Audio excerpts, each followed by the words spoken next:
Hello, everybody. Welcome to today's crime seminar. Today we have three speakers and two talks. Our first speaker is Professor Zhen Gao. He will be giving a talk on recent development on reduced order models for parameterized PDEs based on dynamic mode decomposition. Professor Zhen Gao is a full professor and vice dean of School of Mathematical Sciences at Ocean University of China. He received his bachelor's and PhD degrees from Ocean University of China and completed CSC supported joint training at Brown University from 2008 to 2010. He was promoted to full professor in 2019 and was awarded the title of Young Expert on the Tyson Scholar Program in Shandong Province. His research focuses on uncertainty quantification, hyperbolic conservation laws, data-driven numerical methods, and interdisciplinary applications in applied mathematics and physical oceanography. He has published over 19 papers, led more than 20 funded projects, and delivered invited lectures at leading institutions and conferences worldwide. With that short introduction, the floor is yours and you can start your presentation. Okay, thank you very much for your introduction, and thanks very much for Professor George Kinetics' invitation and organization. Okay, let's start our representation. Dear professors, colleagues, students, good afternoon. First of all, let me briefly introduce me. My name is Zhen Gao from School of Mathematical Sciences, Ocean University of China. This work is co-author with Yuan Hongchen, Yi Fanlin, Xiang Sun, Chun Xinyuan, Xue Yingzeng, and Jie Nie. Professor Xiang Sun and Dr. Yuan Hongchen are also online now.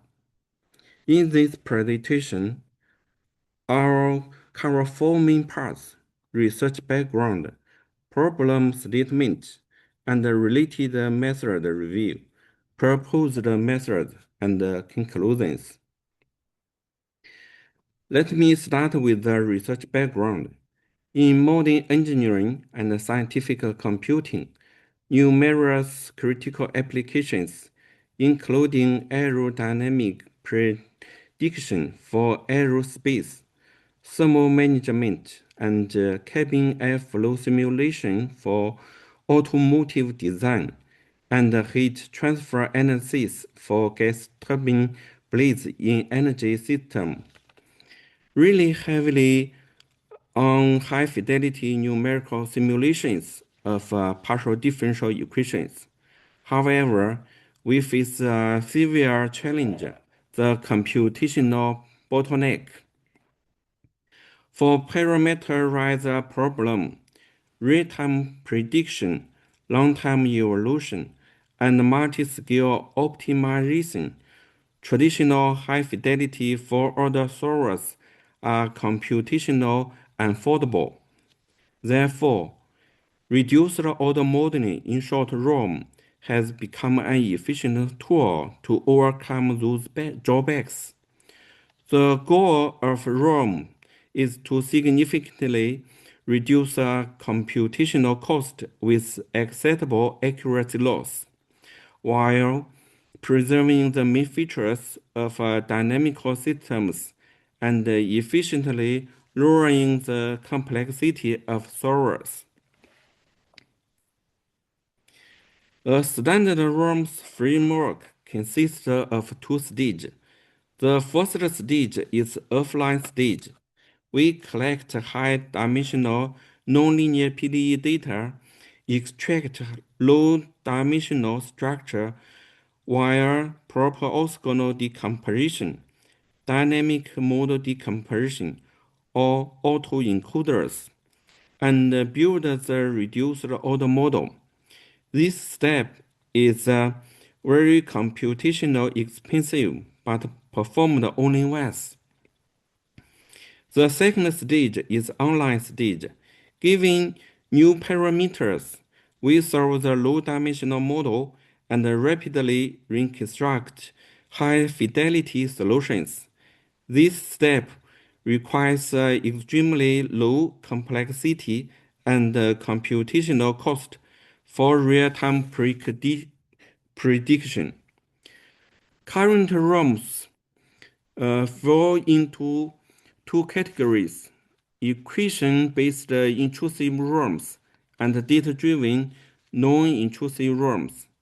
The core idea of intrusive method is to assume that the solution of the system can be approximated using a low-dimensional linear subspace. Specifically, we extract a set of optimal low-dimensional basis functions from high-fidelity snapshots using methods such as POD. We then project the original high-dimensional system onto this low-dimensional space to obtain a reduced-order dynamic system. By solving this low-dimensional system and projecting the solution back to the high-dimensional space, we can approximately reconstruct the original solution. However, it is difficult in the high-dimensional nonlinear system. Moreover, we need to develop a new solver for the related reduced system. The advantage of non-intrusive ROMs is that they do not require access to the underlying solver. They rely solely on input-output snapshot data and offer great flexibility in practical applications. Depending on the dimensionality reduction approach, non-intrusive ROMs can be further divided into linear and nonlinear reduction method. Linear reduction approximates the original high-fidelity solution as a linear combination of a set of basis functions, and then use the interpolation or regression method to predict the corresponding coefficients. Nonlinear reduction methods, such as autoencoders, employ deep neural network or other techniques to compress the high-dimensional solution into a lower dimensional latent space, and then model the evolution of the low-dimensional variables. Now, I will introduce the problem formulation and our progressive methodological developments. We first present the unified mathematical formulation. We consider a parameterized time-dependent system governed by those PDEs, where the state variables depend on space y, time t, parameter u, satisfying general PDEs with boundary conditions and initial conditions. Our goal is to efficiently solve this system and make predictions. To this end, we will review three related methods: dynamic mode decomposition, tensor train decomposition, and deep operator network. DMD is a data-driven reduced order modeling method. So how does DMD specifically work? Its core idea can be summarized in one sentence. Using a global optimizer linear operator to approximate the local temporal evolution of a nonlinear dynamic system.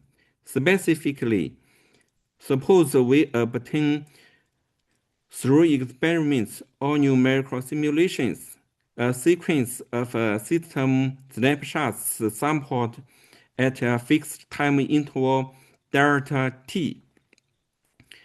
Let each x key represent the high-dimensional state vector of the system at time tk. The core assumption of DMD is that there exists an approximate linear mapping between two consecutive snapshots. We denote this linear operator as sk plus 1 equals to a times xk. That is x prime equal to a times x in the presentation. Thus, the entire problem reduces to given all the snapshots paths we have collected, how can we find this optimal A? Our task then becomes solving a least squares problem. The key challenge here is that the dimensional A of state vector xk can be extremely large, making it computationally infeasible to directly construct an n times n matrix A.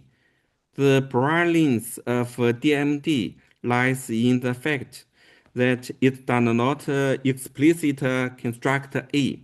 Instead, it performs computation in a low-dimensional space through an similarity transformation. However, traditional DMD has two critical drawbacks. First of all, its linear approximation is limited for strongly nonlinear systems. Secondly, it cannot handle parameterized problem directly. This motivates our research. How to extend DMD to the parameterized high-dimensional, strongly nonlinear time-dependent PDEs with high efficiency, accuracy, and extrapolation capabilities. To overcome the issue of non-linearity, Williams and co-authors introduced the Koopman operator, which maps nonlinear dynamics into an infinity-dimensional linear space. The Koopman operators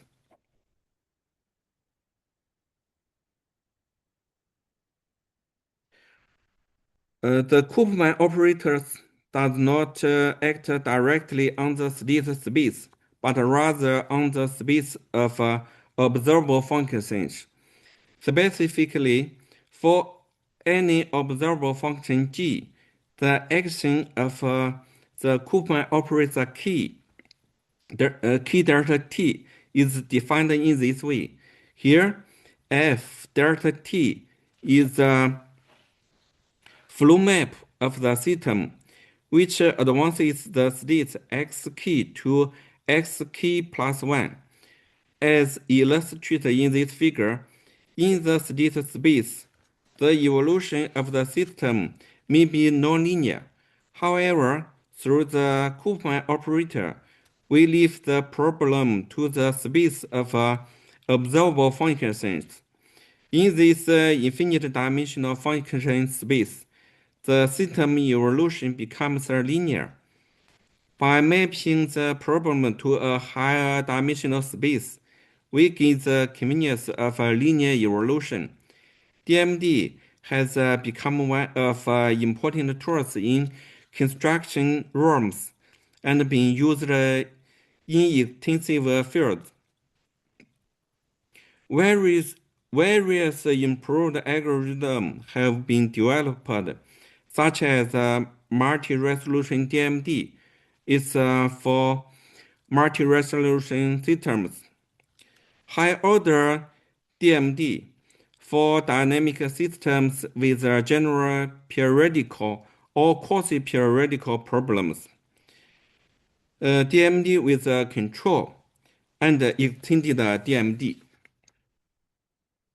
A limitation of standard DMD is that it is parameter dependent.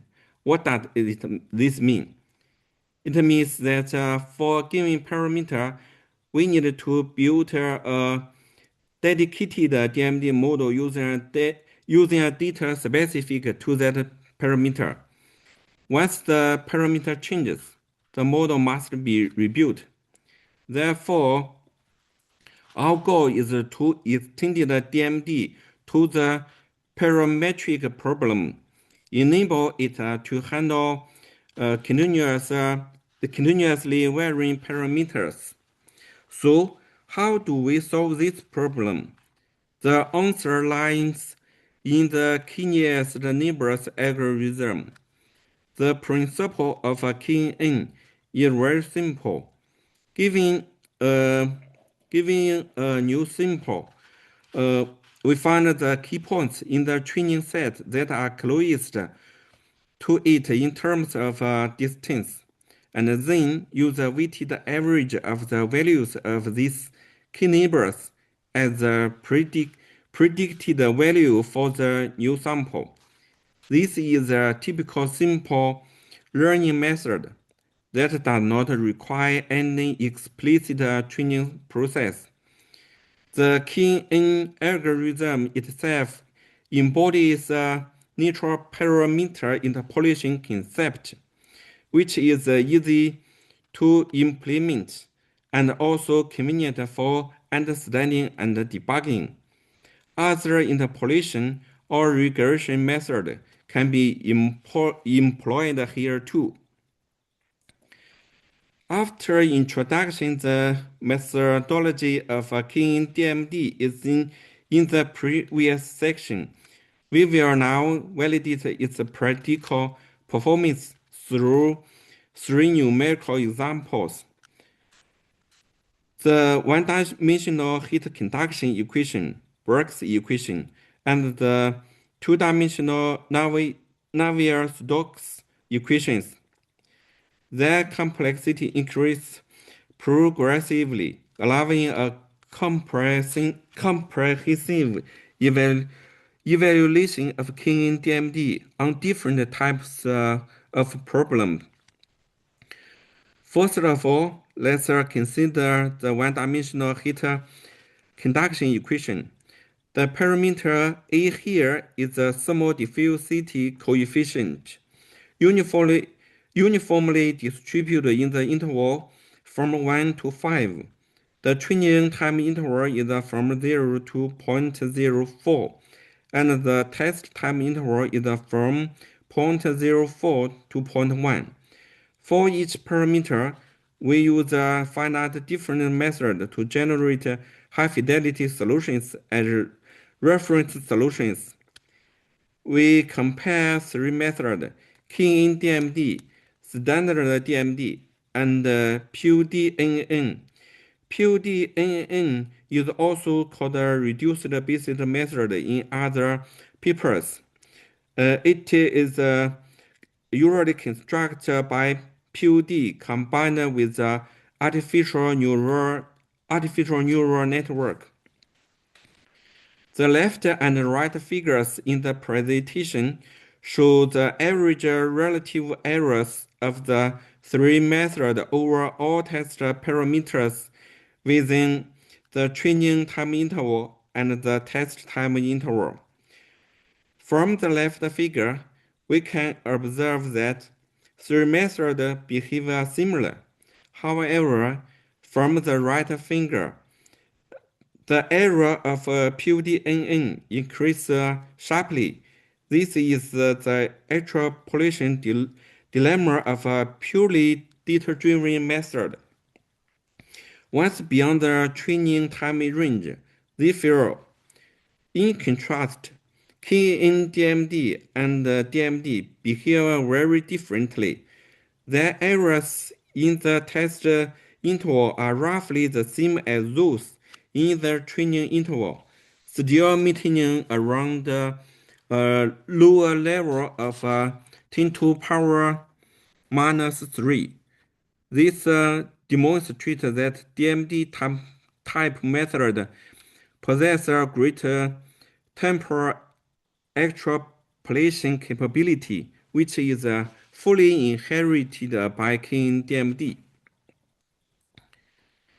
These figures shows a comparison of the predicted solution from three methods against the reference solution at three time points for two different parameter value, a equal to 1.5 and a equals to 4.5 respectively. In the case of A equals to 4.5, heat conduction is faster and the temperature distribution is steeper. KNDMD is still able to accurately capture this steep temperature profile, while the prediction of PDEN show obvious deviations. Next, we Jen, consider yeah, sorry to interrupt you. Like, could you once again explain what is the purpose of using the KNN in this framework? Like, could you like repeat that part? Why do we have a KNN plus DMD kind of a framework at the first place? Excuse me, could you please speak? Could you speak it again? Yeah, yeah, sure. Could you go to the previous slide? I think the slide where you introduce the KNN plus You mean this DMD, this this slide? the before previous one, just before this, I think. This one? Yeah, yeah, this one. So could you Okay. once again explain why are we using KNN? Key is it is very simple understanding and implementation. You can use other interpolation method or regression method here. Okay, got it. Okay.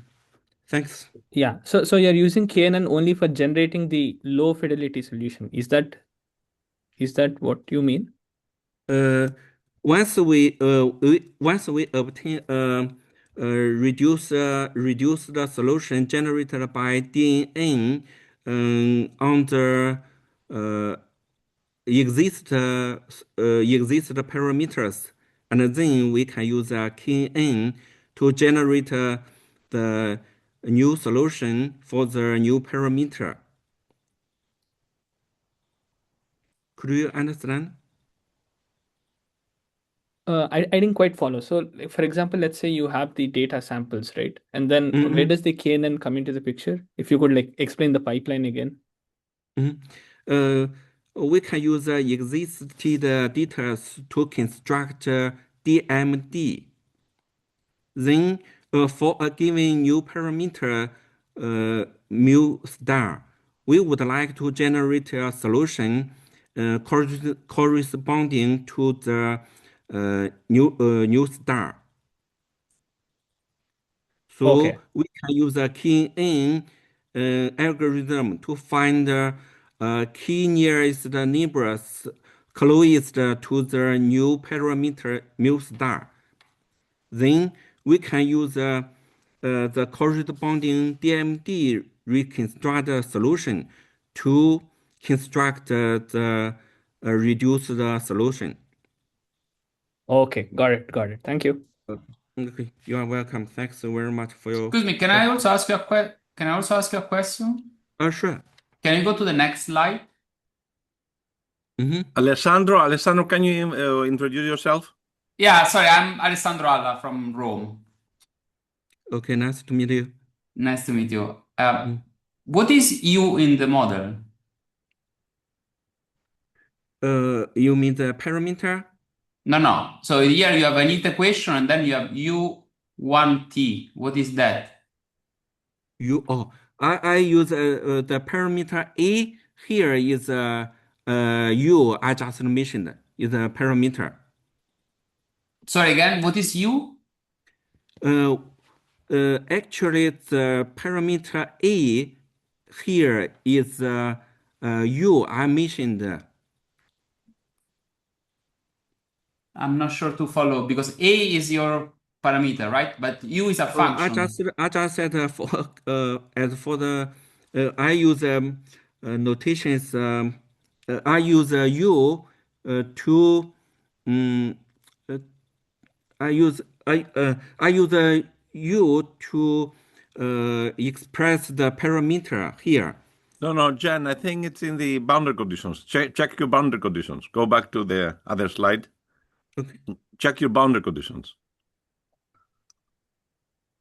So you have a function u1t. Is that a typo? It should be s. Oh, sorry about that. Actually, it's S. Okay, but then your initial condition doesn't match the boundary condition. So Actually, we use you express the solution of these equations. We would like to make a consistent with the deep operator papers. So we change U into a S. So okay, this is a typo. okay, but then your initial condition doesn't match the boundary condition. So that the solution of this problem should be just zero, no? It should be 0.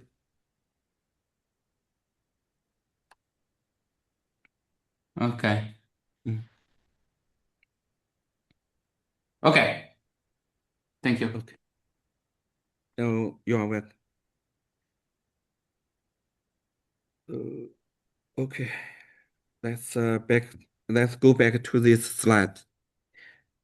Next, let's consider the one-dimensional Brooks equations. The parameter mu is the viscosity coefficient.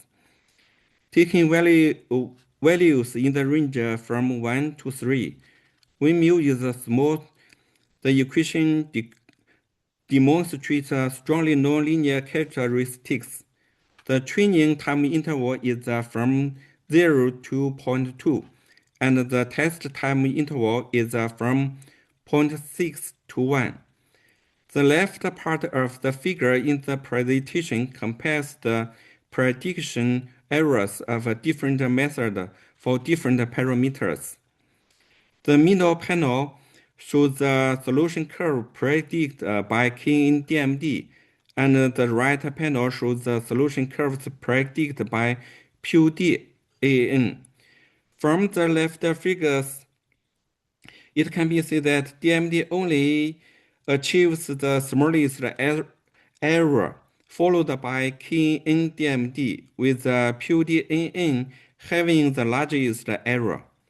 From the comparison of the solution curves, KNDMD is able to accurately capture the position and the shape of the solutions, even with the test time interval. In contrast, the predictions of PDEs show noticeable oscillations and deviations near the larger gradient region. Finally, we consider a more challenging problem, the two-dimensional incompressible Navier-Stokes equations, describing the classical problem of a fluid flow past a circular cylinder. The training time interval is from 0 to 4, and the test time interval is from 4 to 5. We can easily obtain the similar results from errors and the profiles of the solutions as those in the previous two examples. This example strongly demonstrates the effectiveness KNDMD on complex fluid problems. Even in a highly nonlinear system, KNDMD maintains excellent temporal extrapolation capability. The advantages of KNDMD are that it successfully extends DMD to parametric problems and demonstrates DMD's strong capability for temporal extrapolation. However, KNDMD faces severe efficiency issues when dealing with high-dimensional PDEs. The reasons are as follows. First of all, high computational cost. For high-dimensional problems, each snapshot itself is a high-dimensional tensor. KNDMD requires flattening these high-dimensional snapshots into one-dimensional vectors, leading to an explosive increase in data dimensionality. Secondly, larger storage requirement. Taking a three-dimensional problem as an example, if there are only 100 grid points in each spatial direction, a single snapshot already has a 10 to the power 3 degrees of freedom. If we also need to store snapshots for multiple parameters and multiple time steps, memory is quickly exhausted. Thirdly, the high computational cost of DMD itself. In standard DMD, we need to perform a singular value decomposition on a data matrix of size n times m, where n is the total number of spatial degrees of freedom. When n reaches the order of millions, this decomposition becomes nearly infeasible. Therefore, we need a method that can efficiently perform dimensionality reduction and modeling on high-dimensional tensor data without flattening the data. This is precisely where the tensor train decomposition, in short TTD, comes into play. The ideal TTD is to decompose high-dimensional tensor into a series of much smaller 2 or 3-dimensional cotensors in a contract format, just as shown in the left figure. The right figure illustrates the representation of a 3-dimensional data in the TTD format. We can see that the original 3-dimensional array is replaced by a series of small tensors connected through low-rank links. The TTD can be performed with controllable accuracy using the TTSVD algorithm, which can also provide an error estimate. It can efficiently reduce the storage cost. Based on this, we first proposed a TDMD model. The high-dimensional snapshot tensor is decomposed into spatial calls from G1 to GD and a temporal call GD plus 1, and then DMD is performed on the lower dimensional temporal call. To handle parametric problem, we further propose TDMD GPR. TDD is applied to the snapshot tensors corresponding to the set of training parameters to obtain parameter call GD plus 2. GPR is then used to learn the mapping from the parameters to the parameter call GD plus 2.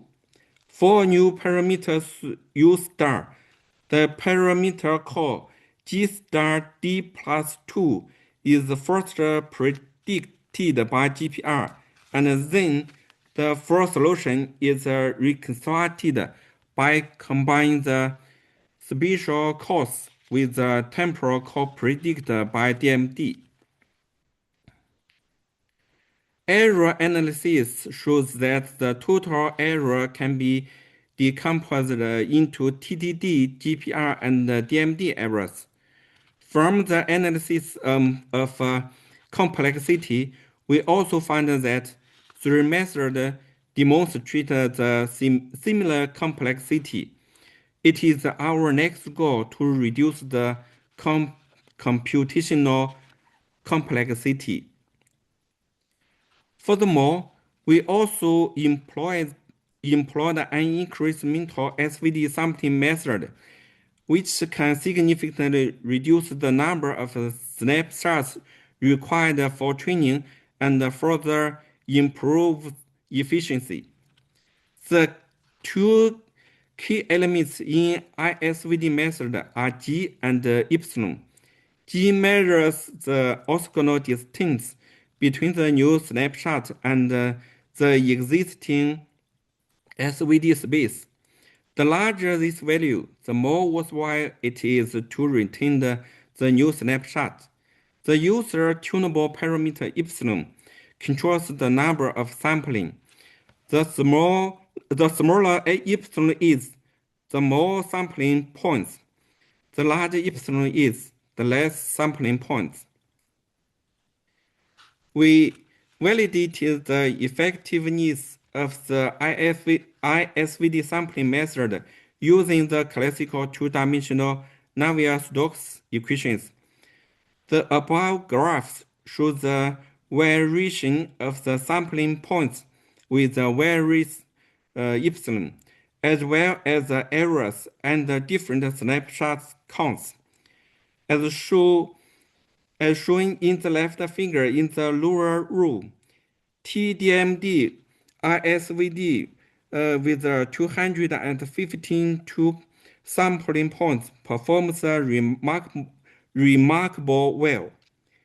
Using only 215 snapshots, it achieves almost the same interpolation accuracy as TDMD and standard DMD with 500 uniformly distributed points. However, the ISVD method behaves similar with the uniform method in the extrapolation case. There are the comparative errors estimated by two methods. Obvious errors are observed in the long-time simulation generated by TDMD with the uniform sampling method. Next, we consider a more challenging problem, the three-dimensional heat equation. This is a two-dimensional parameter space problem, which is more challenging than the previous one-dimensional parameter case. The figures show the relative error over time for two sets of test parameters. We observe that TDMD GPR with 53 snapshots obtained while ISVD sampling method performs similarly with that with 101 uniformly sampled snapshots.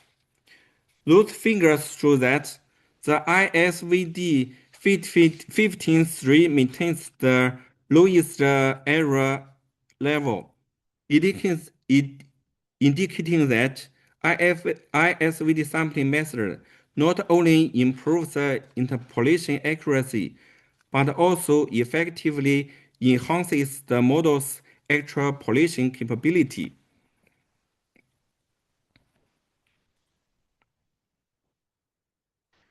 Although TDMD GPR performed well in the experiments described above, it still has some limitations. First of all, GPR has limited capability when dealing with a complex high-dimensional parameter space.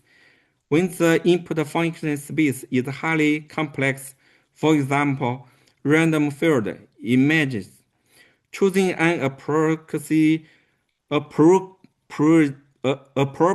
choosing a proper kernel function for GPR becomes difficult, and the computational cost grows cubically with the number of training samples. Secondly, the TDMD GPR framework essentially assumes the mapping between the parameter calls and the parameters. For some highly nonlinear parameter dependency, this assumption may not hold. Therefore, we need a more expressive and flexible framework to handle complex input function space. We find that the metrical form of TDD is consistent with the structure of deep O-net. Both of them are form of separation of a variable. So we design a new framework of TDMD deep O-net to overcome the drawbacks of TDMD GPR. Deep O-net was proposed by your groups in 2021. It was designed to learn nonlinear mapping between different function space. In other words, to learn operators. Traditional neural networks, such as fully connected networks or convolution networks, learning mapping from finite dimensional vectors to finite dimensional vectors. The key difference of a deep ONet from GPR is that its input can be a function and its output is also a function. This makes it suitable for solving parametric partial differential equations. For example, learning the mapping from initial conditions to solution or from source terms to solutions. Deep ONet has the following advantages: infinite dimensional learning capability, mesh independency, extremely fast inference speed, flexible network architecture, and so on. Therefore, it has already been employed extensively in many research fields. For example, computational field dynamics, geomechanics, quantum computing, coastal and ocean engineering, and so on. However, deep ONet also has a limitation. It is a purely data-driven method with a poor long-term temporal extrapolation. To address different those challenges, researchers have proposed many variants of deep ONet, such as physics-informed deep ONet, multi-operator learning, and so on. Based on the above analysis, we propose our neural method, TDMD Deep ONet. The key idea of TDMD Deep ONet is to use a course obtained from TDD to construct the trunk net. Use DMD to predict the evolution of the temporal core and use a neural network to learn the mapping of the parameter cores. This novel idea has two significant advantages. Requires fewer input points, effectively mitigating the cost of dimensionality, and uses DMD for temporal prediction to achieve better future forecasting. Although TDMD Deep ONet has achieved good results, we can do even better. We observe that the information contained in the initial condition is not fully utilized. If the initial condition itself is an input function, it should be able to provide additional information for the prediction. Therefore, we incorporated this information as an augmented feature into the branch net. In short, ETDMD Deep ONet. C is computed from initial conditions and regarded as a lower fidelity coefficient or enhanced feature. A linear layer is added to perform residual learning for improving prediction performance. We also provide a rigorous error analysis for this new method. We consider 5 different types of parametric problem with input function for each problem drawn from different random field distribution. All tests using separated training and testing time intervals to strictly evaluate the extrapolation ability. As shown in Table 1, radial-based functional kernel Gaussian random field and Rather kernel random field are used. We first consider a simple dynamical system, the relaxation kinetics equation. Our goal is to learn the mapping from S0 2S. That is from the initial condition function to the solution function at any time point. From the figure, we easily observe that slender deep O-net performed reasonably well within the training interval, but its extrapolation capability is limited. TDMD Deep O-net successfully solved the extrapolation problems by introducing DMD. Even outside the training interval, the error remains stable. eTDMD Deep O-net further improves the accuracy by introducing an augmented feature. We also show the comparative result of the predictions obtained from each model against the reference solution at 3 different time points for 2 different initial conditions. Next, we consider a diffusion reaction system with a short term. The mapping is from the short term to the solution. The same conclusions can be obtained from the figure. It can be seen that the proposed method can accurately Professor Gao, can I ask you a question? Yes, sure. In the previous figure, how could the error go down over time? The blue curve. The error decreases in time. Is that because and it's a relative error? No, the blue or not the green. It's very unusual to have the error curve decreasing in time. Maybe the solution decays. I don't know exactly what the solution is.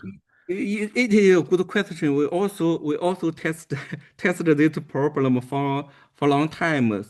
When the errors will increase, also increase with the time increase. Did you plot? Did you try to plot the? Did you try to plot the standard, the error, not the relative error, to see? Excuse me? I was wondering if you tried to plot the error, not the standard error, not the relative error. Then you mean that may increase. Error? It may be the artifact of the relative error. I don't know who plotted these curves, maybe. Okay, we will try another way to draw the errors to see what it happens. Okay. But thank you. Maybe he's getting to a stationary solution. That's why nothing is happening probably, and then the model is stable probably. I don't know. Yeah, but the other ones do not. So yeah. Okay, thank you. Please continue. Okay, thank you.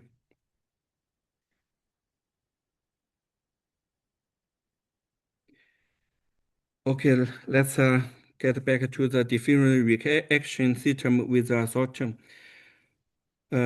It can be seen that the proposed method can accurately predict solutions outside the training time range from 2 different source terms.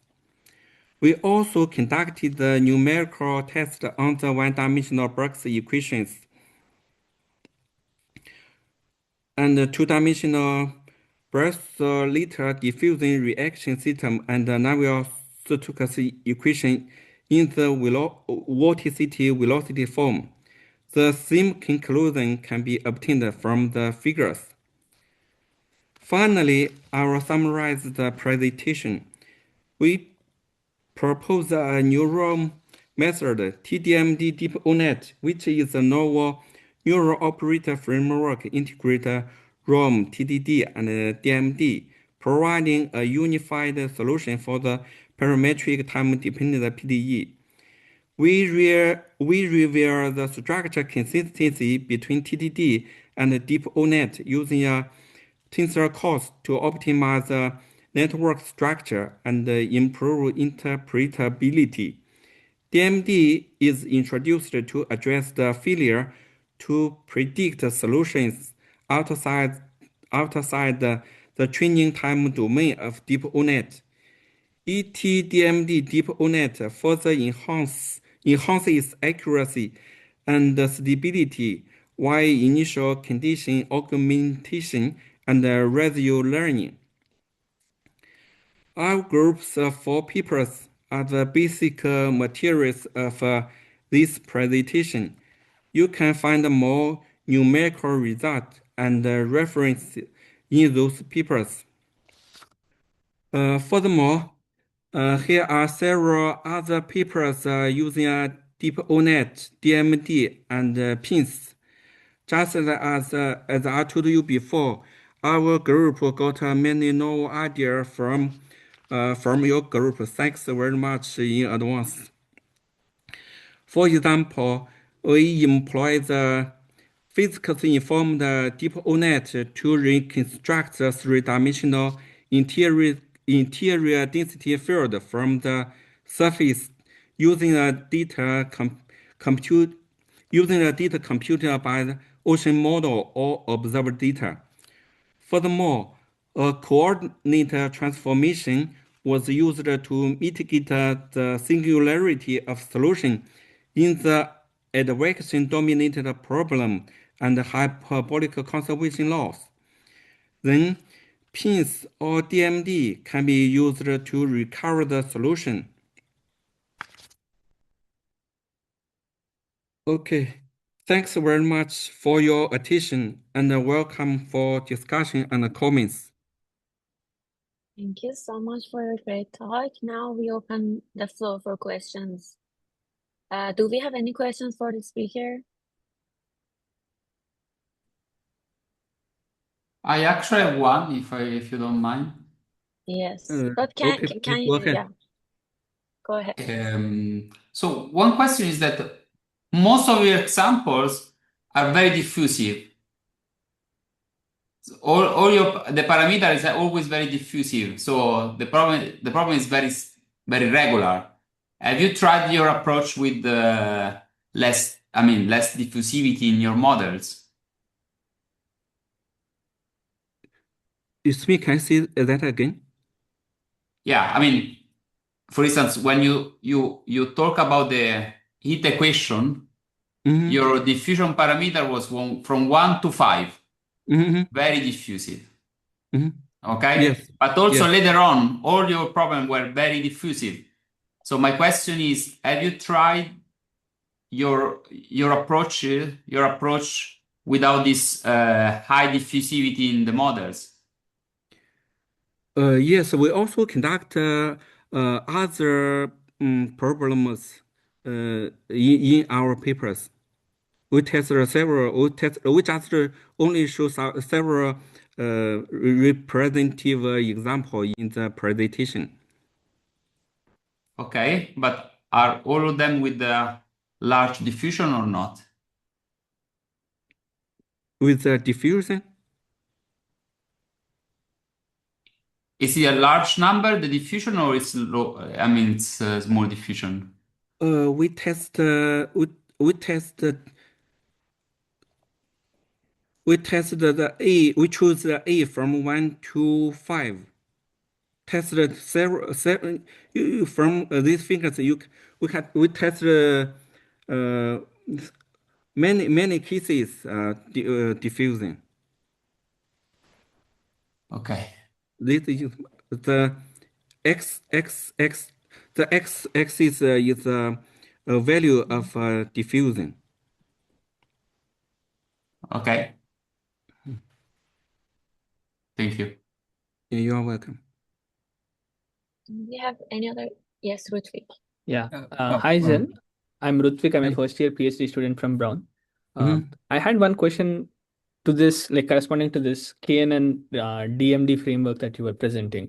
So from what I understand, you're having some parameterized PDE, and then you have the DMD approach, which works for each of the parameters, and then you use the KNN for doing a weighted average so that whenever you come across a new parameter, you could have the DMD model give the predictions for the different theta values, which are corresponding to the nearest neighbors, and then you take a weighted average. That's how you do Yeah, it, yeah, right?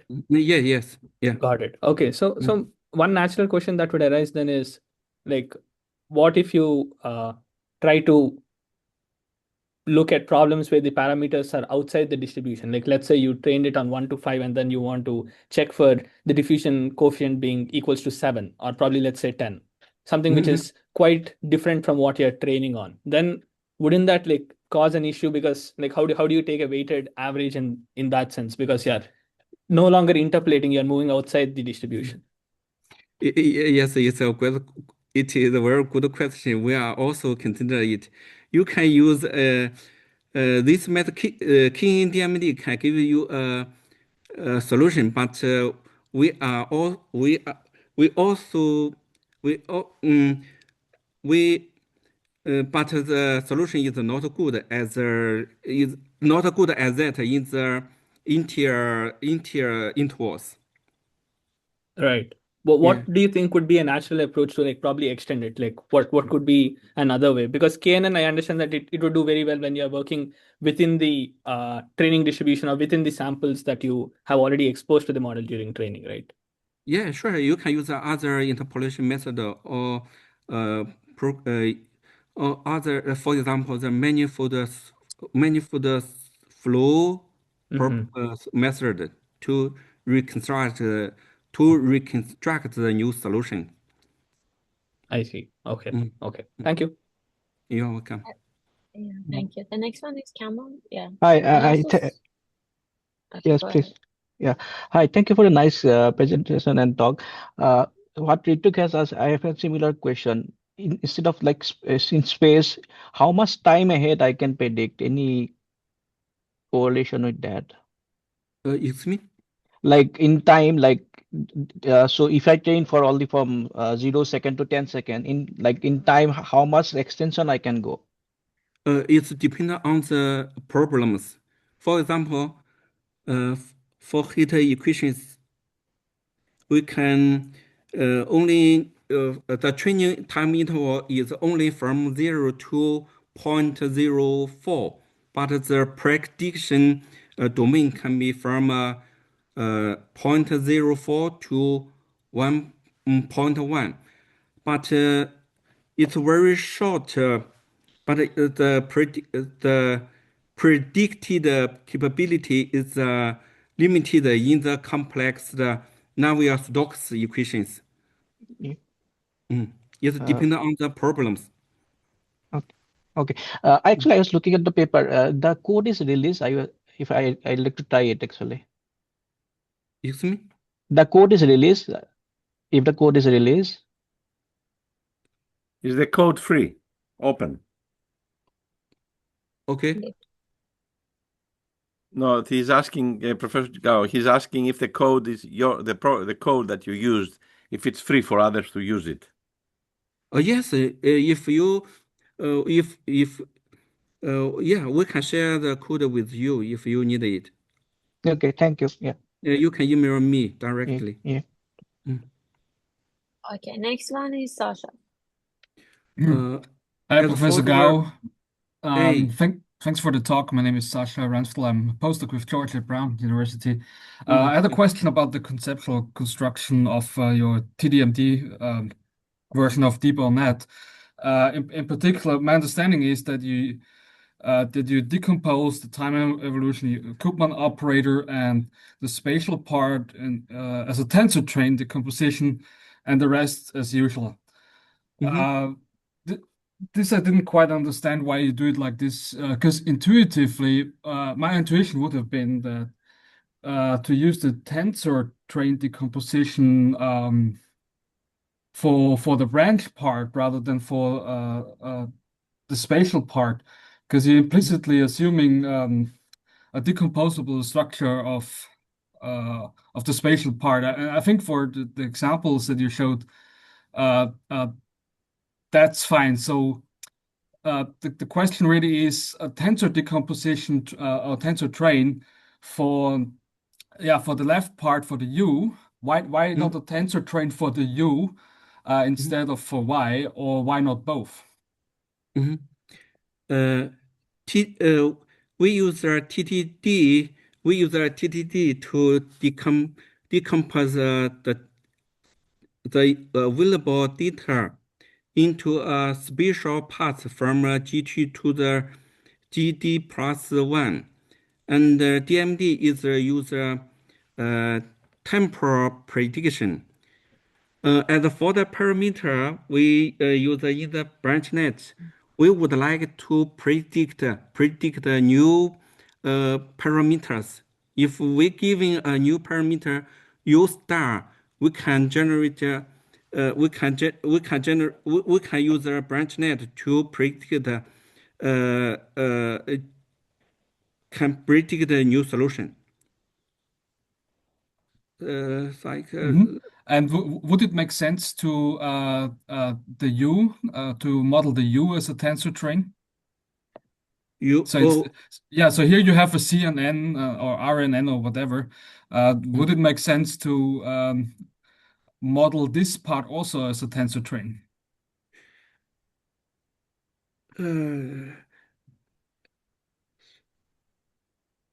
At that time, we just use for this case okay. Let's back to the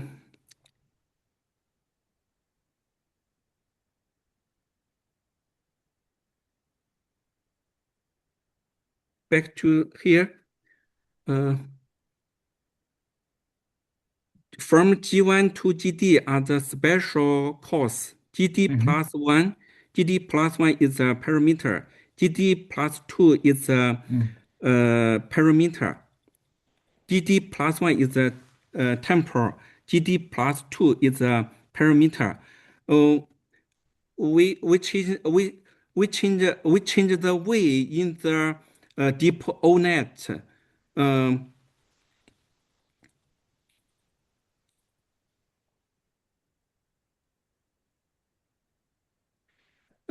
Parameter we put we can see the right figure. We put U in the location of G1. G1 actually is the same as the GD plus 1, the previous method. So we can use a DMD to predict the temporal solution, and we combine them together to predict for any given parameter and any given time. Okay, thank you. Well, I was meaning to say, so here in the blue box from T1, right? So T1 is one constituent in your tensor train, right? But T1 itself here isn't a tensor train. So that's what I'm asking. Would it make sense to have T1 as a tensor train itself? Yes, we change way to we change the order of spatial parameter and temporal to consider with deep ONet in this framework.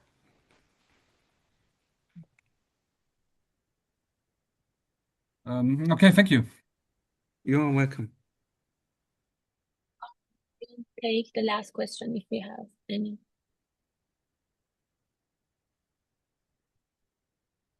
Okay, thank you so much for your great talk and staying up late for giving this talk. Thanks very much again for Professor George's invitation and organization. It's our good chance to share our recent work at this seminar. Thanks again. Thanks for your hosting. Thank you very much, Professor Gao. Thank you. And thank you for offering your code. Thank you. Yes, thank you so much. So now we move to our second talk, and if you can stop sharing. See you. Yeah. Bye-bye. Bye.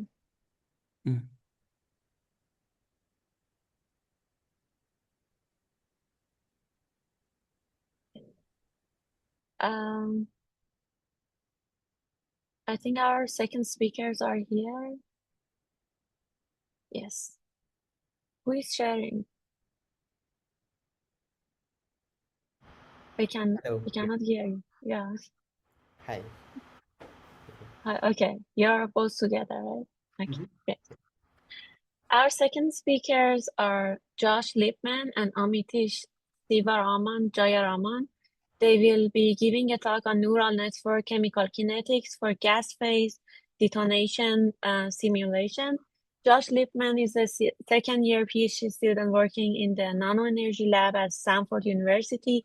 His research focuses on chemical kinetics, detonation, high-speed propulsion, and data-driven modeling using AI ML.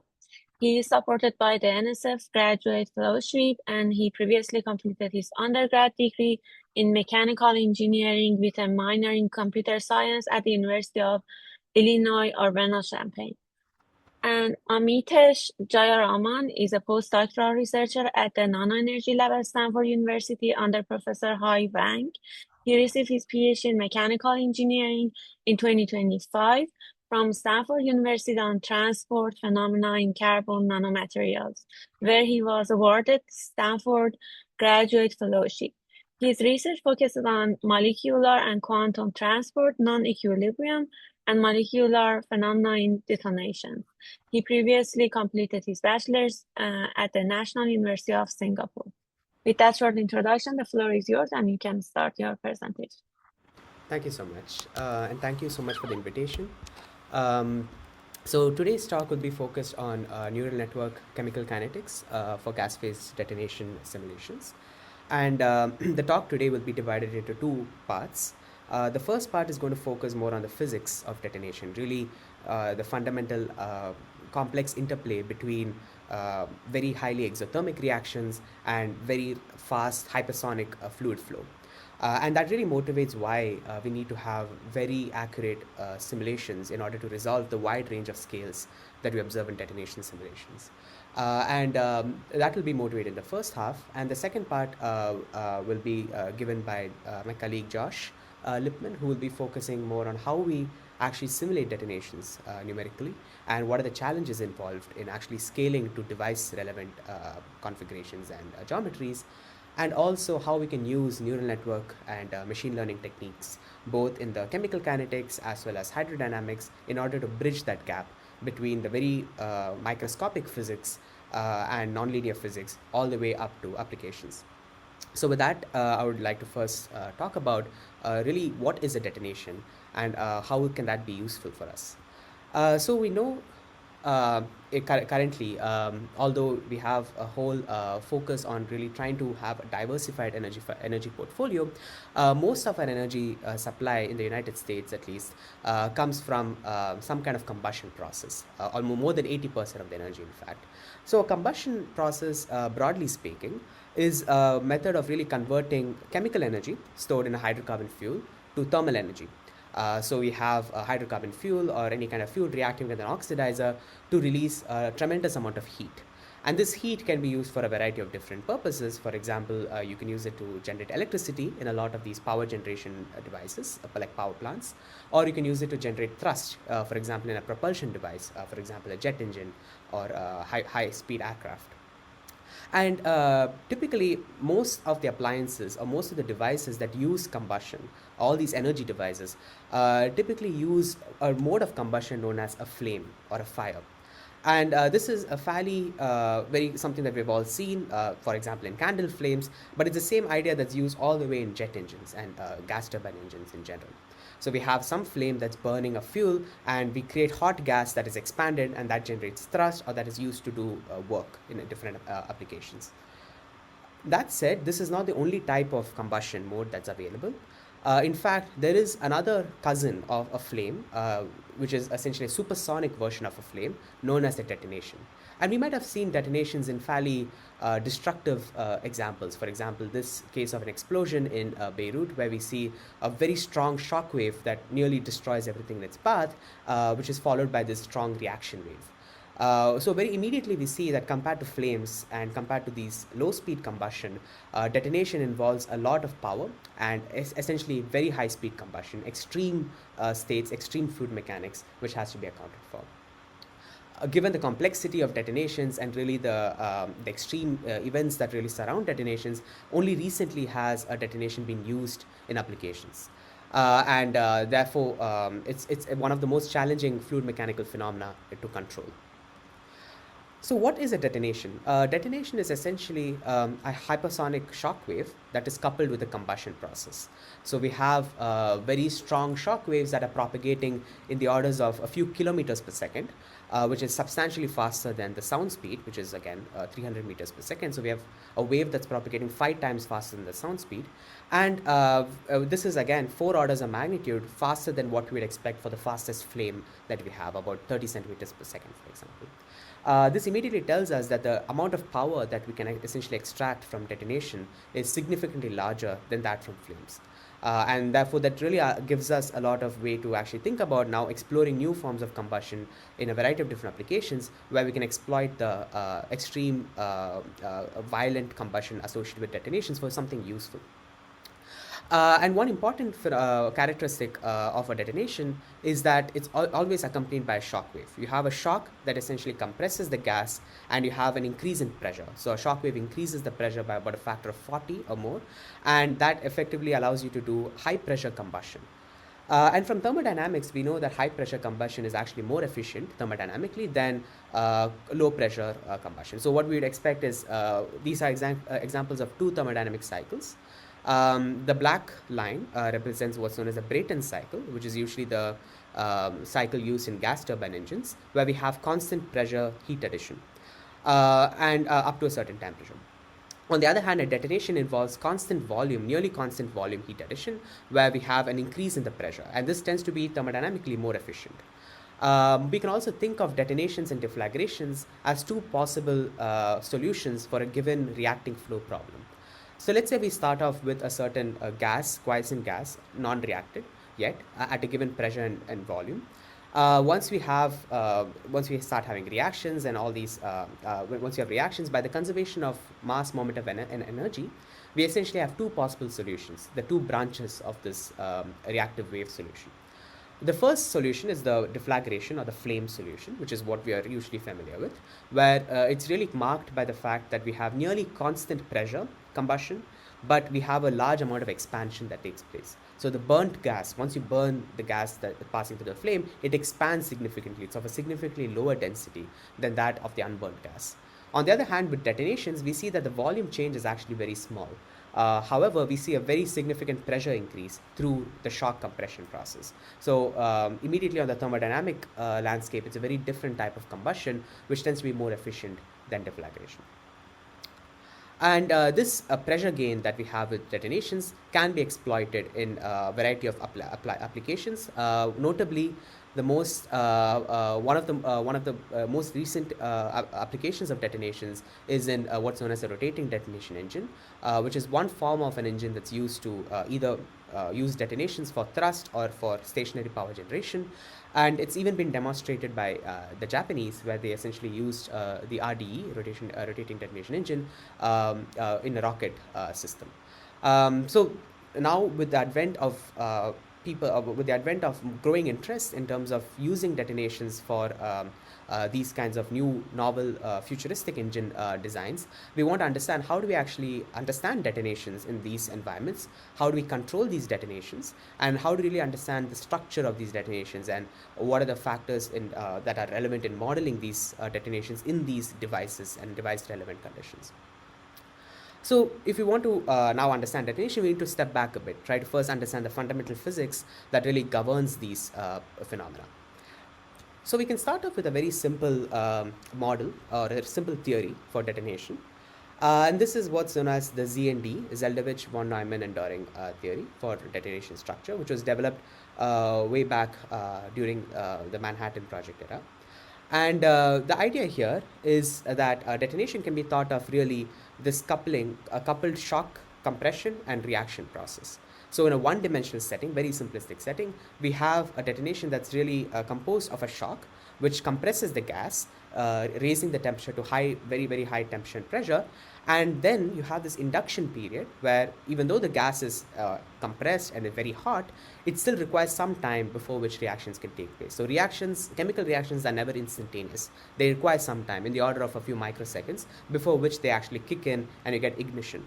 And then after this compression phase, you get this reaction zone where a tremendous amount of heat release takes place, and you essentially increase the temperature even further, until a point where the gas that's leaving the detonation wave or the shock wave is now at the speed of sound. So you can't add more heat, and therefore we get an isolated shock reaction wave system that is pretty stably propagating throughout the mixture.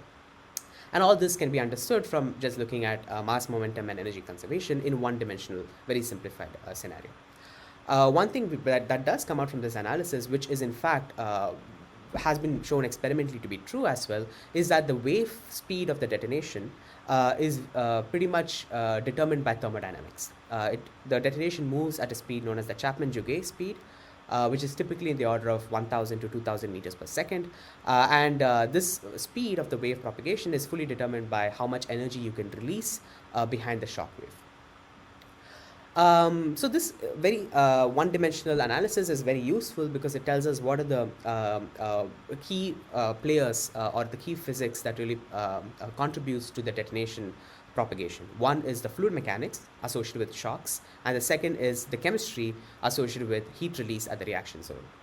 However, given that detonations are not really one-dimensional, and this is just an idealization, we do need to think about what happens when we have multi-dimensional effects that does impact detonation structure and propagation. So in reality, detonations are very complex structure. Here is an example of a cylindrical detonation that is actually undergoing an implosion phenomena. So it's moving in radially from the sides, from the outside and towards the inside. And what we observe is that we have these very fine and intricate structures that seem to be formed. They're very regular structures, almost diamond-like. And in different geometries, we can call them as fish scale patterns, or more generally as detonation cells. And which is interesting because we have an extremely violent phenomena happening at a few kilometers per second, but yet that detonation wave self-organizes and undergoes bifurcation to form these very regular structures and patterns. So this is one of the fastest mechanisms of pattern formation that we observe in nature through detonations. And of course, this generated a lot of interest. And it turns out that for high-dimensional detonations, two-dimensional or three-dimensional detonations, the formation of cells becomes critical to understanding some of the properties of the detonation and how, and it's some of the characteristics of the detonation. For example, its stability and its performance in a variety of devices. It's very easy to, in fact, look at cells. All we need to do is essentially create aluminum or a plastic film and or have an aluminum or plastic foil and coat it with a layer of soot. And this is what's known as a soot foil in the community. And if a detonation wave passes along the soot foil, it etches out this very characteristic cellular structure on that soot foil. So the wave itself makes these markings on the soot foil, which we can call as a cell in this case, which is identified in this blue line here. And this cell can also be seen through high-speed video or a Schlieren photography. So what we observe here is really the formation of a cell, but in real time in this case. So we have variety of shock intersections that forms this nearly diamond-like shape that we observe. So the origin of these cells really comes down to how do these shocks intersect and really the geometry of that intersection process. Can I ask a question? So yeah. So these cells are not stable. They are very transient, right? That's what you show. So the idea of stability is interesting here. So a detonation that's propagating for a long period of time will still start forming these cells, and that we'll get a steady cell structure. So we could have a situation where the detonation is failing, for example, then you see that the cell structure is changing as a function of time. So the cell structure itself is steady. So in this case, over the whole length of the tube, we have a very consistent cell pattern. So it doesn't really change across that. So when we say steady, we can only say steady in terms of an experiment. No, but it's transient because I'm watching in the movie the cell, and it's diminishing very quickly, and I suppose the speed, like you said, is a 2,000 meters per second speed, so it doesn't last more than milliseconds. Yeah. So in the soot foil that we observe, the cell is really is a recording over the history of all of this. Whereas in the video that we see, the cell is rapidly formed and dies, and then it forms again and dies again. So that in that case, it's transient. So it does have a life cycle associated with it, but then you have many cells formed at different places of the detonation at the same time, and they all can die over a period of time, and then you have a reformation of these cells and they continue. Okay. So if we were to take a snapshot of this structure, right, at any given point of time, what we observe is that, again, in the initial stage of that cell's growth, we see that we have several shocks that are involved. And we can, in fact, mark out the edges of the cell. And these points are known as the triple points. Why they're called triple points is because they are at the intersection of three shocks.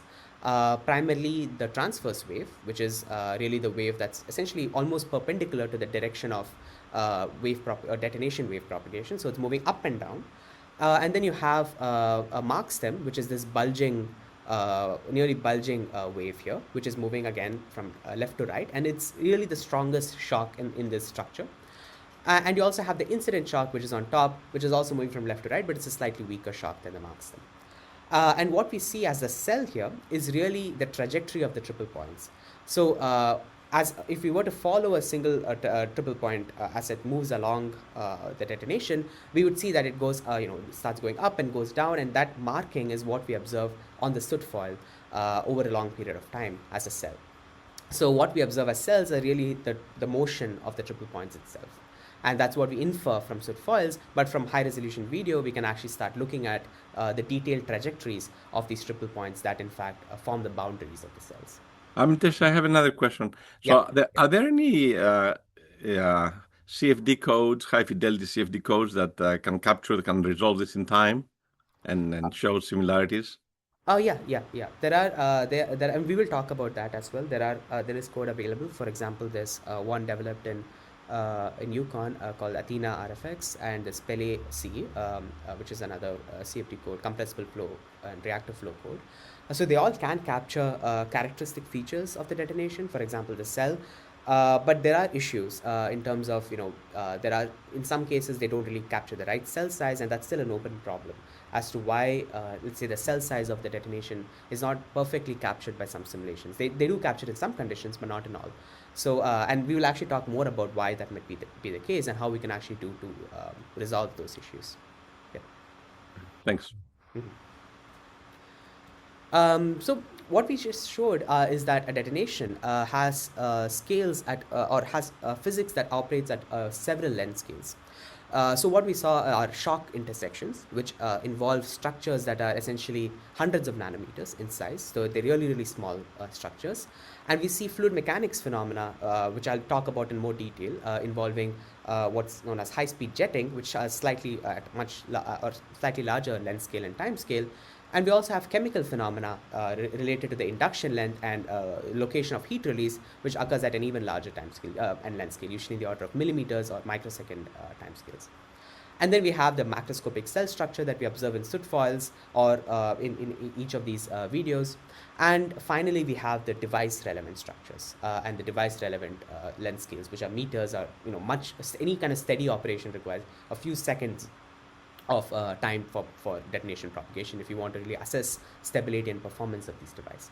So we observe that any theory or any simulation to capture detonation should actually capture the physics associated with this full range of length scales and time scales. Typically in fluid mechanics and in turbulent combustion, what the direction of coupling is predominantly in this direction where boundary conditions and the geometry influence the more the lower scale or smaller scale physics. So one might think of the Kolmogorov process where we have larger vorticities dissipating and forming smaller vortices. And that is also important in the case of detonations, but it's not the only kind of coupling that we have. In detonations, because shock intersections govern a lot of the hydrodynamics of detonations, we also have the reverse process where chemical energy release and high-speed flow phenomena, which occurs or which is generated at lower scales or smaller scales, can in fact influence larger scale structures. For example, it can influence the cell structure and the stability and reinitiation of detonation, for example. So we have both directions that need to be appropriately handled in our understanding of detonation. And this complex interplay between the scales, in fact, gives rise to the true complexity of the detonation phenomenon. So the first part is I'll briefly talk about how confinement or really the boundary conditions that a detonation propagates can influence the cell structure and can influence some of the detonation dynamics. So the cell structure, although it's very, has this very nice regular pattern structure, it's not always an intrinsic property. And in most part, it's actually determined, a lot of it is controlled or modulated by the boundaries, the walls that we have, the type of geometry that the detonation propagates through. For example, on the left-hand side, we see numerical simulations for detonation propagating in a square channel and a tube. And we see very different types of cell structures. The cell sizes are mostly similar, but the regularity of these structures change depending on whether it's propagating in a square channel or tube. This is even more evident when we look at the right case of experimental images of a detonation propagating in a curved channel. And this is, of course, relevant in an RTE design where we have detonation propagating in some kind of an annular chamber. And we see for the same mixture, depending on the curvature that we have in the channel, we can either have very stable propagation of the detonation, or we could have very unstable near failure kind of propagation. So on the top chart, on the top plot, we see that the detonation pretty much covers the full, or is able to round the bend essentially, and is able to have fairly stable and regular structures, cellular structures, if you look at the details. On the bottom plot, we see that if the curvature is high, then the detonation undergoes repeated failure and also reignition along the different walls of the channel. So in this case, that cell structure that we talked about is no longer a steady structure. It continuously changes, and maybe you have the chance that the detonation might actually fail later on. So depending on how we control the boundaries of the channel through which the detonation propagates, we can control some aspects of the cell structure and even control its stability regimes. Sorry, Amitesh, how do we know? I mean, you here you drew the dotted orange line, but how do I see it if I don't know the subject? How do I see that the instability? Oh, okay. So this was determined from chemiluminescence, which is essentially allowing us to look at reactions that take place. So if you have a very regular detonation, which is pretty much stable, you would expect that reactions are going to take place fairly uniformly along the detonation. So that you can keep having this constant speed throughout. So I won't say it's exactly one-dimensional, but it's quasi one-dimensional in the sense that locally you have very distributed reactions. On the bottom case, we see that actually we have sudden extreme reactions taking place in the bottom wall, and then that again kicks off the detonation on the top, and then you have reflection, and you have again another peak of intense reactions. So you see that there is actually not a very well distributed reaction. So we have very strong reactions followed by very weak reactions, and then again strong reactions again. So we have this instability associated with when we can have reactions in the system, or when we have ignition essentially in the system. And I haven't showed this in this plot though. Of course, this is not sufficient to actually look at whether or not the detonation is stable. But for example, people usually look at the speed of the detonation wave, and they usually see that by the time it crosses this bend, it's slowed down significantly, and it's lossy, and it's lost a lot of the energy to the walls, and then it's no longer allowed or able to propagate through. I see. But so this is on the right, both as Schlieren pictures, right? This with chemiluminescence, yeah. So you have so if you have these white spots, that's where you have intense chemical reaction. Exactly. I see. Yeah. Thank you. Mm-hmm. Okay.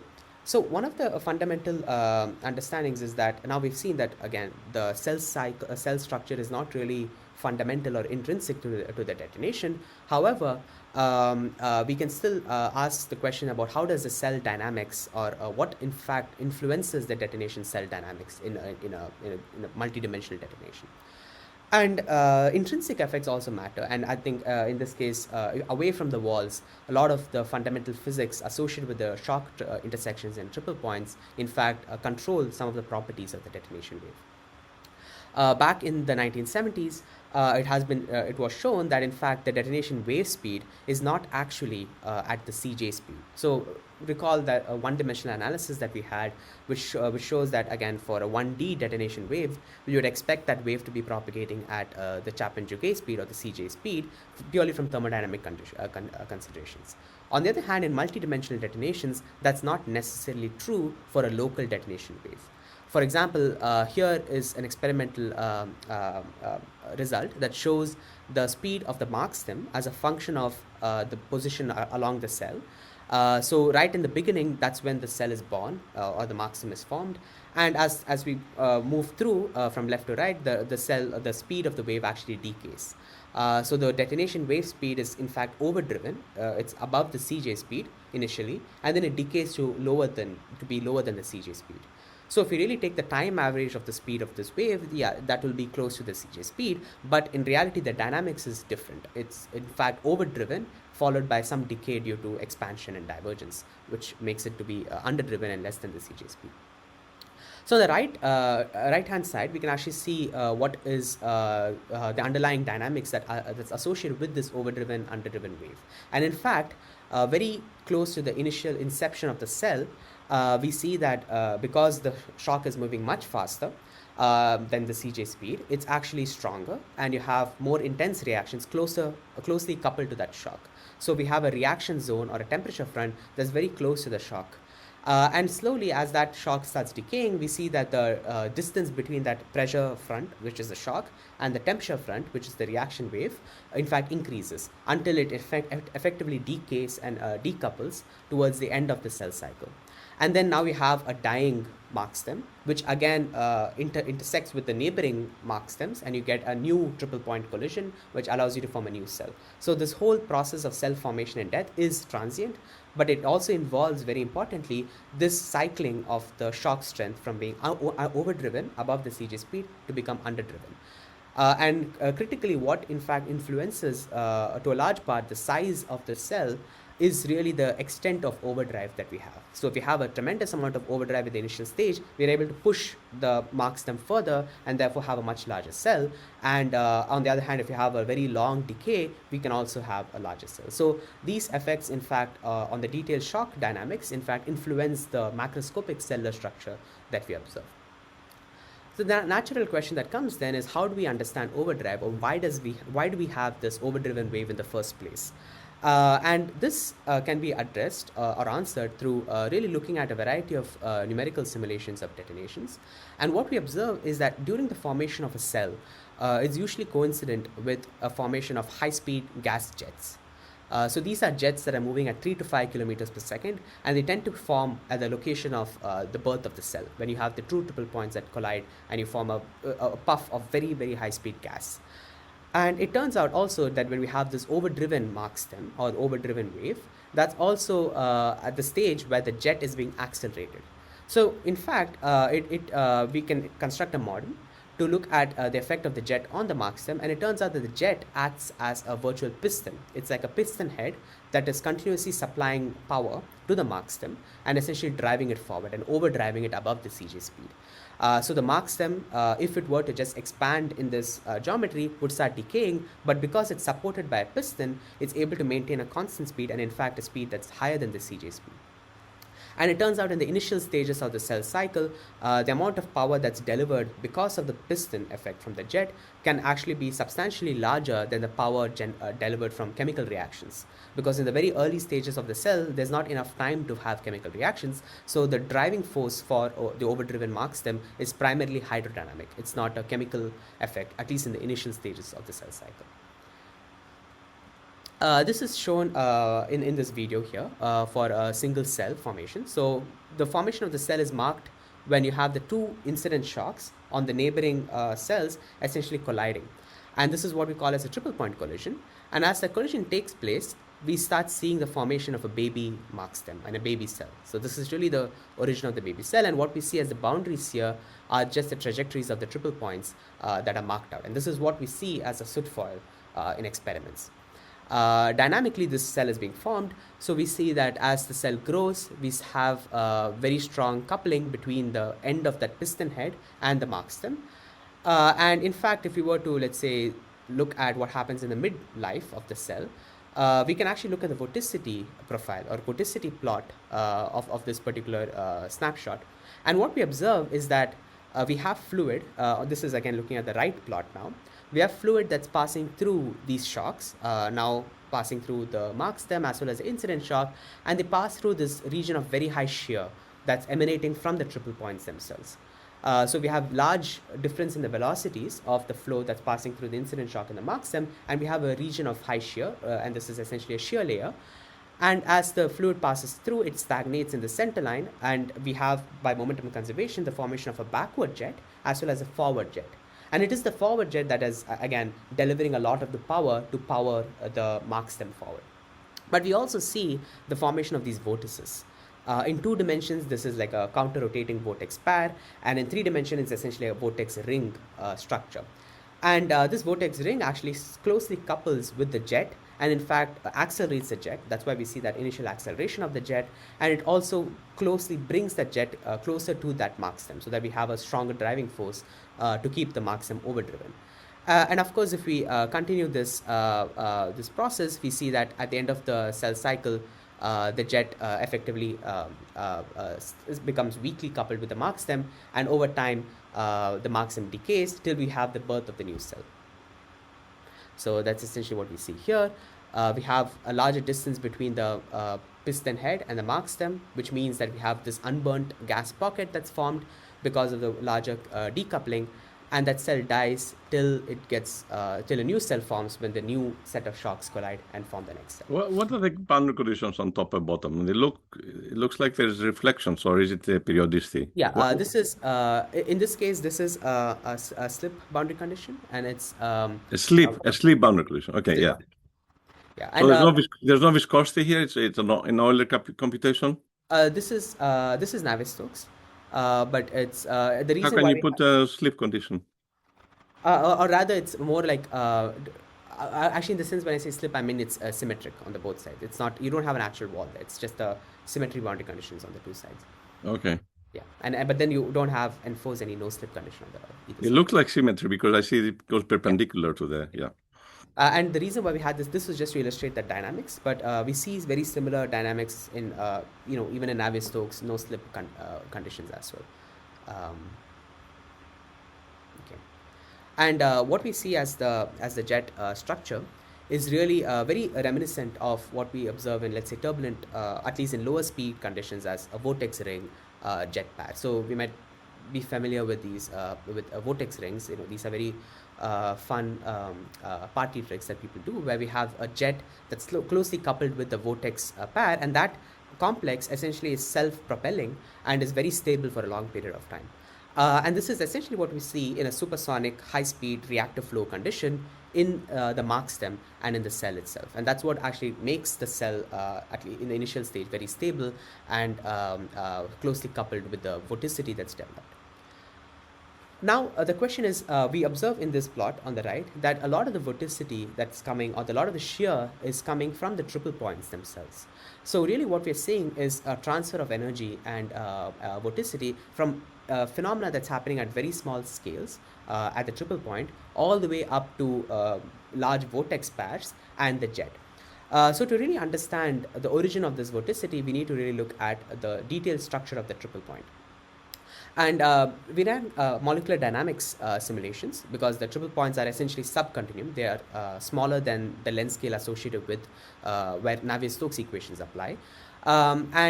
This is essentially a generation of mark reflection, which is really a non-reactive reflection that forms your incident shock, the mark stem, as well as the reflected shock. And the intersection of these 3 shocks is the triple point, or triple line in the 2-dimensional case. And we observe very similar phenomena. We see the jet, we see there are all these phenomena that is reminiscent of the detonation itself. And what we also observe from the MD simulations is that the triple point is in fact well described by a vortex, which has a radius that is about the same order as the shock thickness. So it's a rigid body molecular vortex, which is now living well below the continuum limit. And we have this vorticity associated with the triple point vortex, which is in fact what is getting siphoned off from the shear layer to form the jet. If we were to try to capture this vorticity associated with that so-called triple point region, we would in fact require resolutions that are now numerical resolutions from CFD simulations that are now closely approaching the edge of the continuum limit. So for example, if we were to do finite volume calculation, we would observe that we actually need to go down to the level of the shock thickness or even lower in order to capture the degree of vorticity or even the same order of magnitude of vorticity associated with the triple point. This means that we have a large computational challenge where really the phenomena underpinning the detonation, that is the vorticity generation at the triple point, which grows to form the vortex and the jet and other features, really occurs at the edge of where Navier-Stokes equations apply. So when we look at a cell cycle like this suggests that due to the large vorticity and shear that we observe in detonations, it poses a large computational challenge in really understanding and modeling these detonation processes. For example, we see these shear layers even in an experiment, and in simulations we see that most of the shear or vorticity regions are coincident with the very initial stages of the cell cycle. So when you have these very extreme shock intersections, we see that we have this enhancement in the vorticity, which makes it extremely difficult to in fact simulate in a numerical simulation. And it's been shown that even beyond just the shear layer and the vorticity associated with the triple points, just resolving viscous boundary layers in detonation condition requires resolutions that are now closely approaching the continuum limit. Therefore, from the hydrodynamic side, there's a significant computational cost that's required because of the fact that we need to have highly resolved simulations at a very small length scale in order to describe some of the features of the detonation cells. This has also been shown in some other simulations when we were to look at, let's say, methane detonations, which are characterized by the fact that they have very irregular cell structures. We observe that, in fact, if we were to change the resolution, the cell structure changes. So on the top row, we have resolutions where the grid, numerical grid spacing is about 30 times the shock thickness, and we see we have a certain type of cell structure. But if we were to refine the grid, now it's about 6 times the shock thickness, we see it's only when you get to that level of refinement do we actually end up with cell structures that are compatible with experiments. What's the value? Sorry, Amentish. What's the value of the typical value of the shock thickness? The shock thickness is about a micron. Okay. Yeah. In that order. It depends on the pressure and other factors, but it's in that order of magnitude. So in this case, we do see we have to resolve extremely, we need to have very high resolutions in order to actually get to that compatible cell structures and even dynamics of detonation propagation that we see in experiments. And in fact, we also see that if we go to very highly resolved simulations, we see a significant vorticity generation at the triple points and more complex multi-scale structures that can only be resolved when we go to these near shock resolution kind of grid resolutions. For example, the key feature of a detonation is that we have vortices that are stemming from these triple point structures, which starts growing. So, and it's really the opposite of what we see in turbulence, where we, instead of having this energy cascade to smaller scales, we have the cascade from smaller scales up to the larger scales in this case. So now we have to really resolve the small vorticity in order to capture the full richness of the physics that we observe here, not just in terms of vorticity, but also in terms of heat release, because a lot of the chemical reactions are happening at very extreme conditions associated with the triple points, and to really capture the full spectrum of heat release, we need to have highly resolved simulations. So the inverse cascade also happens in 3D? Yeah, it also happens in 3D, yeah. Also, I have another question. Yeah.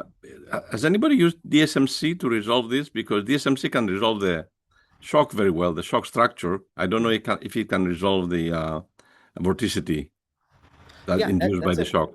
That's a good point. I don't think people have used DSMC yet. I think the challenge might be in how we include reactions.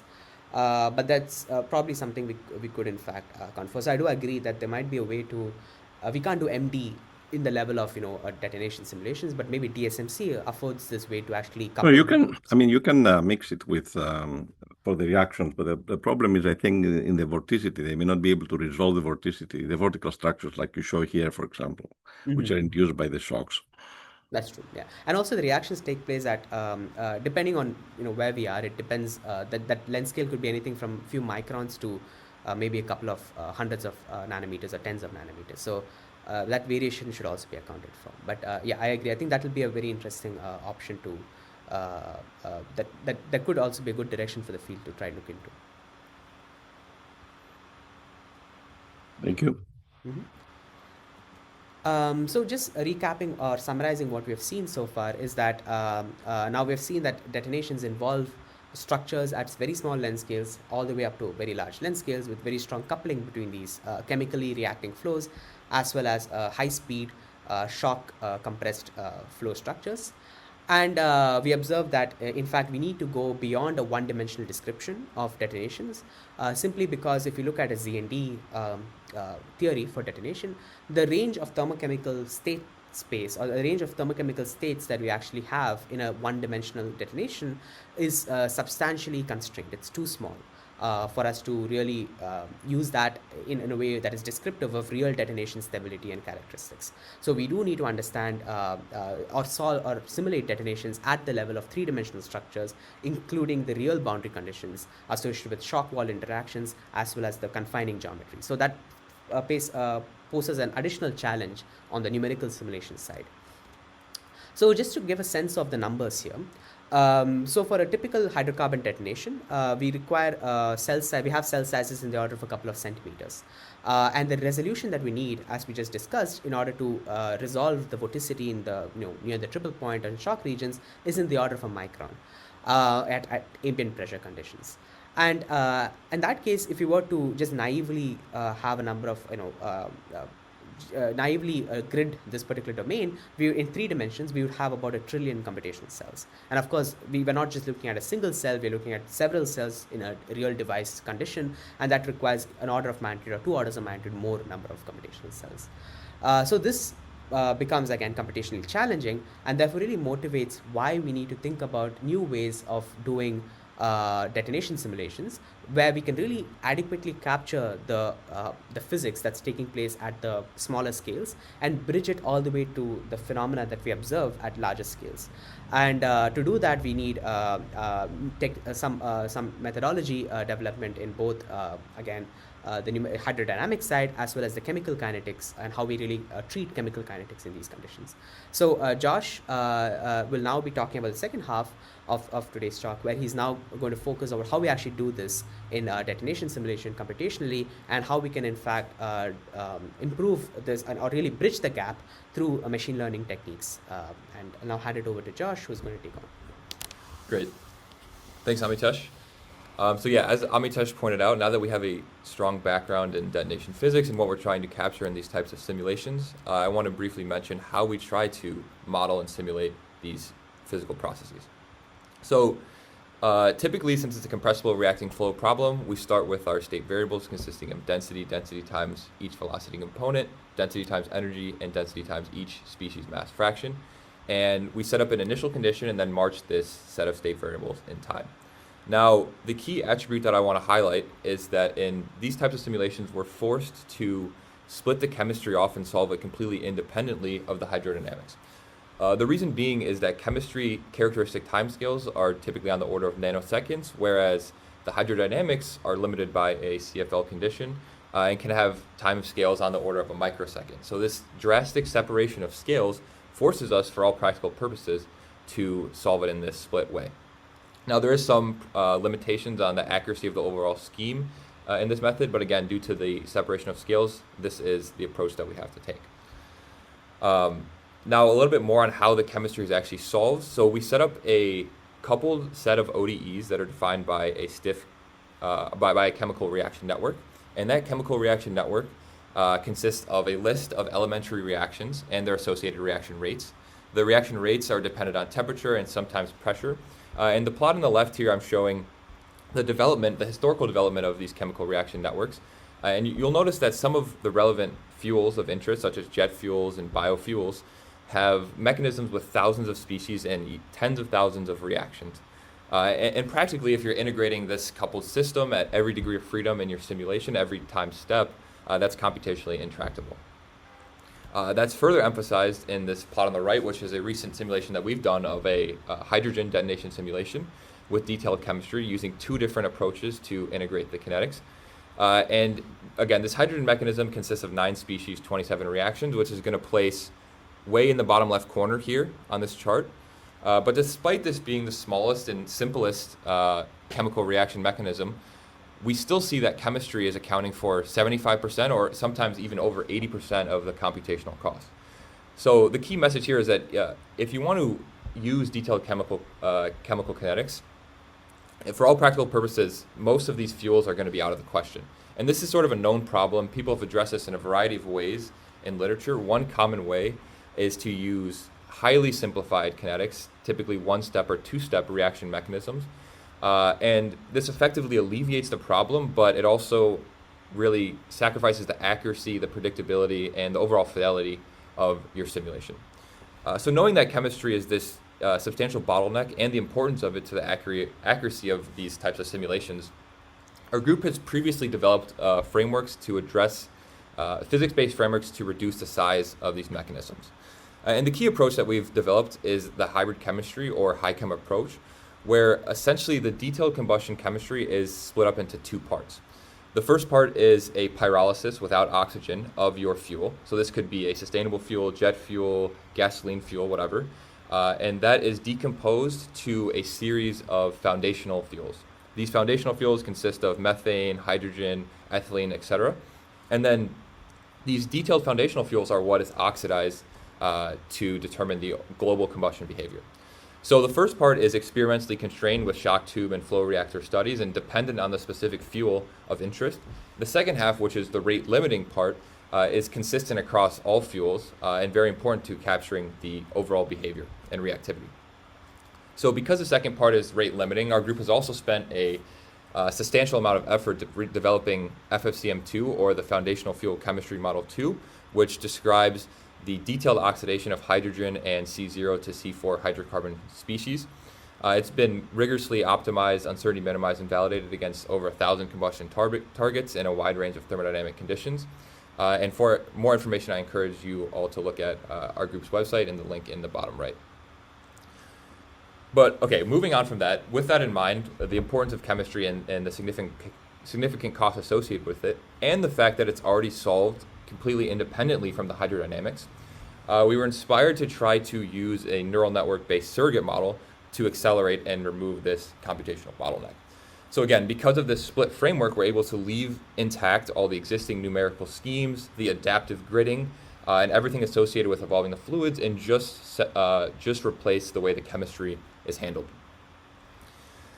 So naively, we tried this approach and we trained in neural networks. On the next slide, I'll show. Okay, yeah. On the next slide, I'll show how we did our training. So our first approach was to train a MLP with 3 hidden layers of size 1024, 10, and 1024 fully connected network.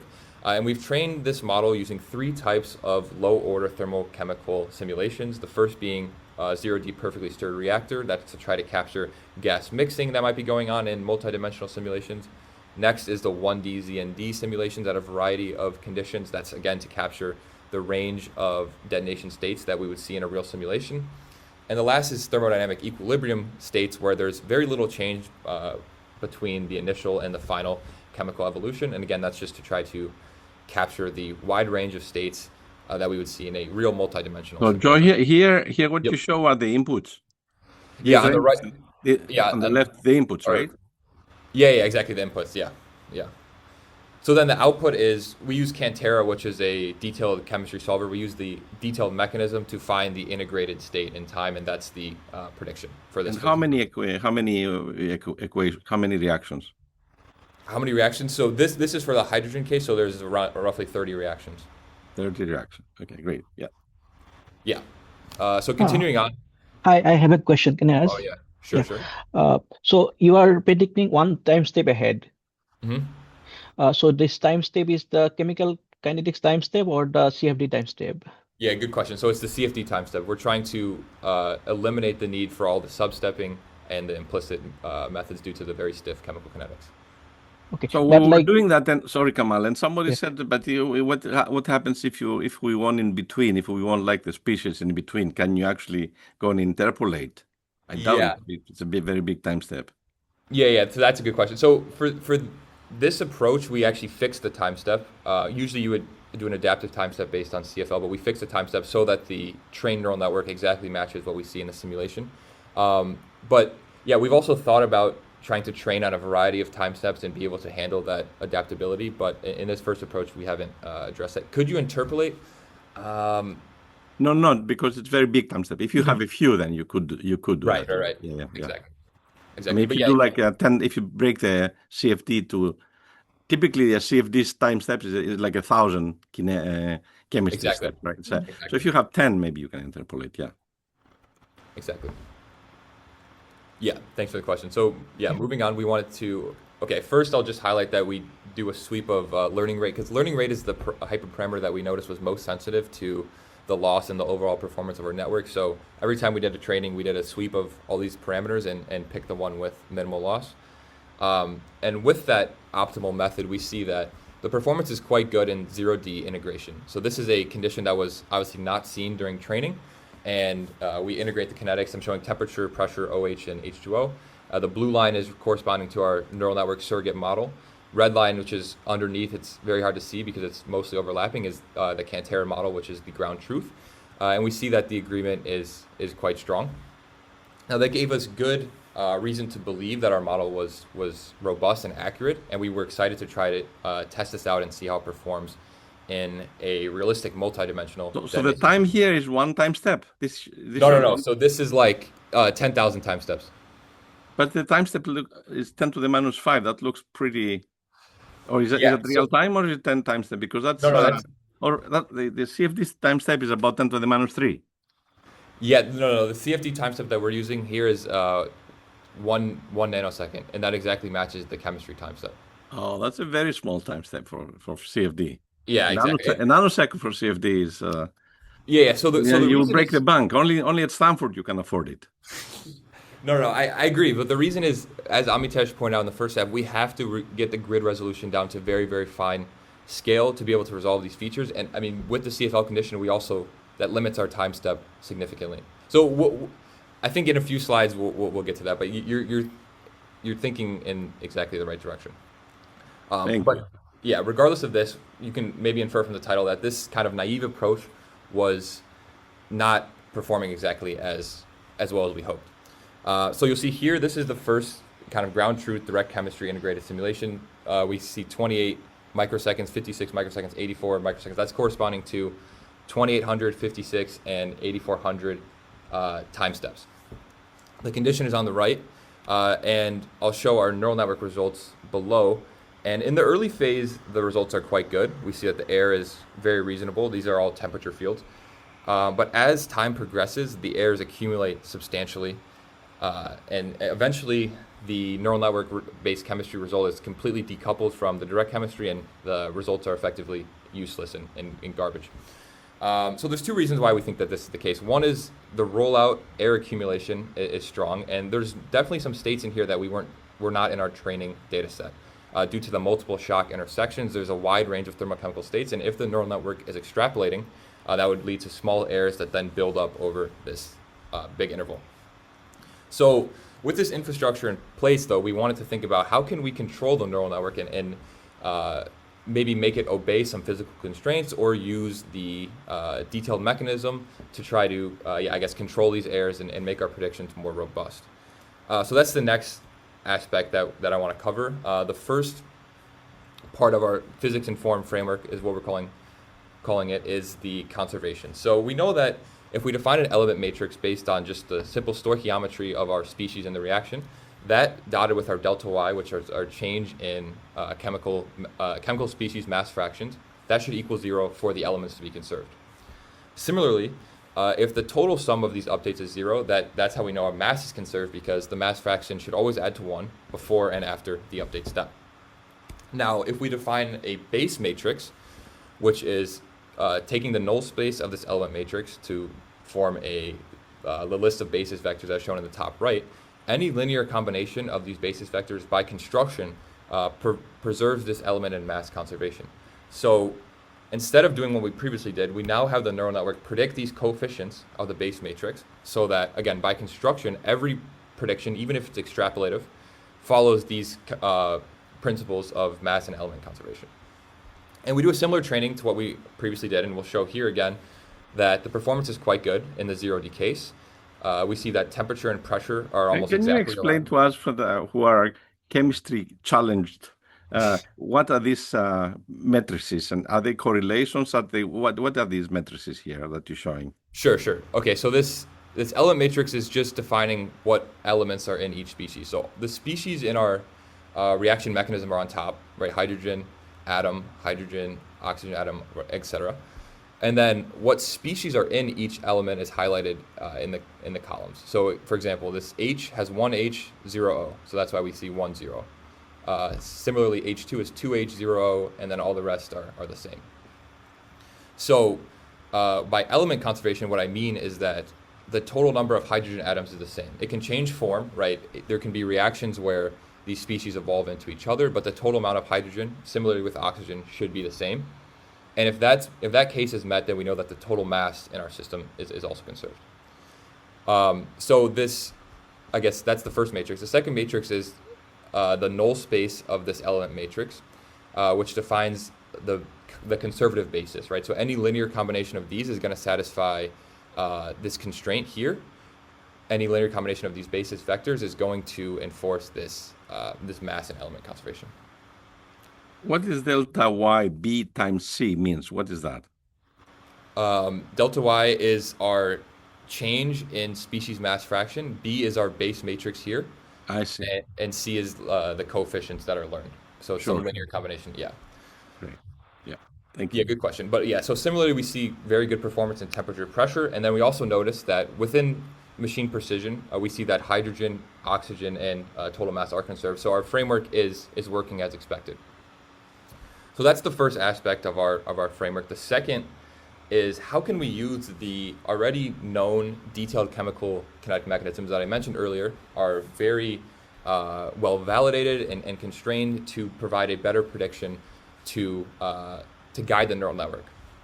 So what we do here is we use this S times delta t, which is effectively a linear approximation of our integration time step, as a first order approximation that takes advantage of the detailed mechanism.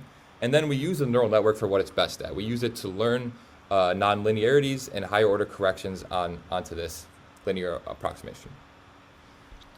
And this figure sort of summarizes our framework here. We have two aspects. One is the linearized source term, as I mentioned. The second is this high order correction that is enforcing mass and element conservation in the neural network. And what we'll see now is, again, I'm showing similar results to what we showed earlier for the same case. The neural network chemistry and the direct chemistry are very close, and even upon rollout to, very many thousands of time steps, the error is small and reasonable to within an engineering approximation. And I'm showing temperature as well as OH, which is a very important combustion radical. And even beyond these snapshots, we see that the simulations are very well approximated and they don't diverge. Now, this is great. It shows that our framework works as expected. One thing that I want to highlight, which I think you were alluding to earlier, is that despite this good performance, we noticed that the neural network is only doing around 10% of the work. And the reason is, so here this figure shows a comparison between just the linearized model and the fully physics-informed neural network approximation, and the difference, which is around 10%, 5 to 10%. The reason is that, again, if we have a fixed CFL condition, we want to get delta x to be as small as possible to resolve the key physics we're interested in. That also requires us to reduce delta t significantly, delta t being the fluid time step, or the CFD time step, not the kinetic time step. And in this case, the fluid time step is going to approach the kinetic time step, and we're going to move into a regime that doesn't really look like this, but more is much more linear, and the neural network is doing a smaller and smaller percentage of the work. So the key conclusion here is that this is still a valuable result in addressing the initial problem we set out to solve, which is addressing the chemical kinetic integration time. It shows that in these simulations, if you have enough compute and you're going to very fine grid resolutions, this linearized first order chemistry model can get rid of the problem and effectively solve the problem. But in other situations, we can envision that, if you have limited compute and are running on a coarser grid, or maybe in other situations beyond hydrogen, where the kinetic mechanism is more complex, you have more fuels, it's much more reactive, or at different operating conditions like higher pressures, the neural network may be needed to do much more of a nonlinear correction. And further, we envision scenarios that are similar, such as turbulent combustion, where the time steps are on the order of a microsecond and there's much more nonlinearity in a single time step, where this approach could be very useful in getting rid of the chemical integration while also having a very physically constrained approach to doing the detailed integration. And with that, that's kind of it for the chemistry. I want to next briefly highlight on our last slide here some of the work we're doing to address the hydrodynamic time stepping. This is very preliminary ongoing work in our lab. And like I mentioned before, if we're requiring very fine grid resolutions, delta X is going to 0. Our delta T now also has to go to 0, and we're going to need millions of time steps to get to a realistic steady state or time scale of practical interest. So what I'm going to show on this slide is we've taken some of the previous data that we've collected in these simulations, and we've applied a proper orthogonal decomposition, very common method in fluid dynamics, to extract the dominant coherent structures in the form of an orthogonal basis. And the figure on the right shows that with around 35 modes, we're able to accurately reconstruct the spatial temporal fields in our data. I'm just showing temperature, but we have very similar accuracy for pressure and all the species concentrations. Now you'll see some discrepancy that the reconstruction is not perfect, but again, this is using 35 orthogonal modes as compared to millions of degrees of freedom in the underlying simulation. Now that kind of shows that there may be some intrinsic underlying structure in our data. And we've tried to use a data-driven approach to evolve the dynamics in this latent space. So I'll show a video here of this same temperature field evolved in time. And we see that the map is quite good. The errors do accumulate, and towards the end of the video, you'll see the errors become more substantial. But the key takeaway here is that we believe that there may be a way to address the hydrodynamic limitations through a latent space model. Latent space dynamical model, and that our data can be represented in a reduced basis in this way. We're exploring ongoing methods such as physics-informed machine learning to try to learn these latent dynamics and maybe apply them across a more wide range of scales and be able to, again, all this work is to try to eliminate or greatly reduce the extreme computational cost of resolving the detailed dynamics and detailed reactions.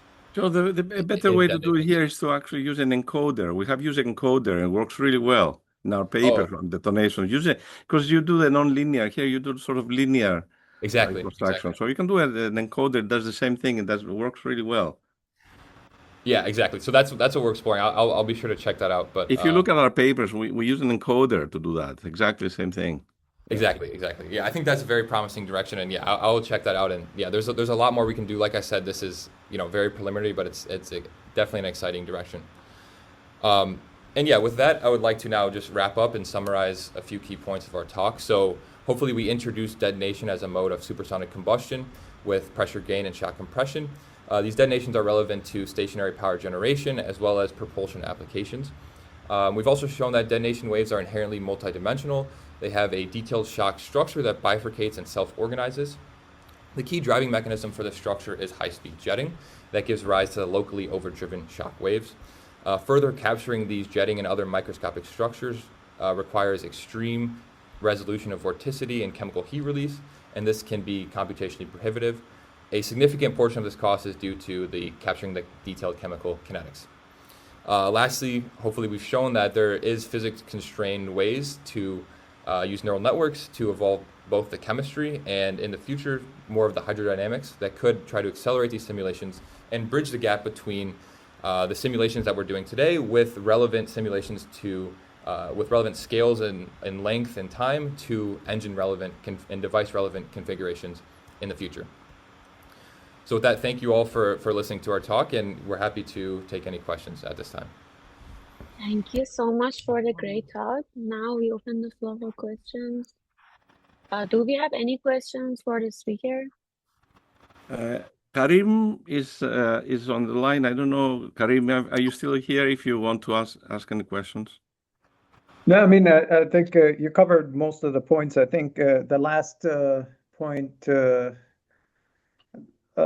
what I don't like is using the latent space and the dynamical system description of a detonation, because it could be chaotic, right?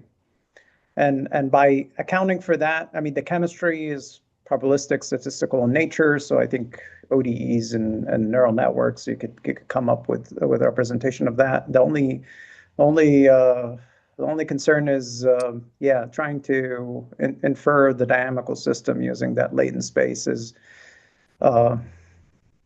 it's relying on the repeatability of the dynamics, right? Yep. We do it with both body flames, and that's not the way to do it here with detonations. Unless you're accounting for a stable, regular propagating detonation, right? Exactly. Yeah, that's absolutely right. That's a great point. So in the case that we showed, it is a low pressure hydrogen detonation that is very regular, and the structure is almost perfectly self-repeating. But you're right. In some of the earlier cases where it's a hydrocarbon fuel and very chaotic, these methods may not be able to be applicable. Yeah, I think that's a very important point. Yeah, it is good work. It's good work. It's just I think I want to challenge you to think about it a little bit more before we use self-similar dynamics here. I think we could do better. That's what I think. Yeah, exactly.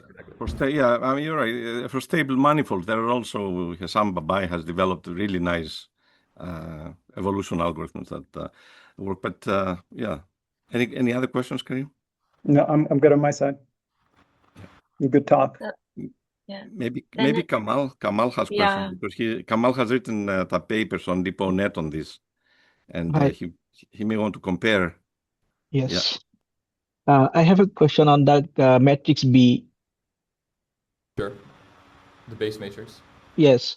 So is it trainable, or is it how to construct the B matrix? Yeah, so this B matrix is fixed. So if you have a given mechanism with a given set of species, the B matrix is fixed. What we're training or learning is the coefficients that are a linear combination of these basis vectors. So it's fixed. Yeah. So the dimension of C also is fixed. Dimension. What is? Oh yeah. Exactly. Okay. So where I can get the matrix? Like, is it available, or what was it? The B matrix. How can I formulate the B matrix for different mechanism?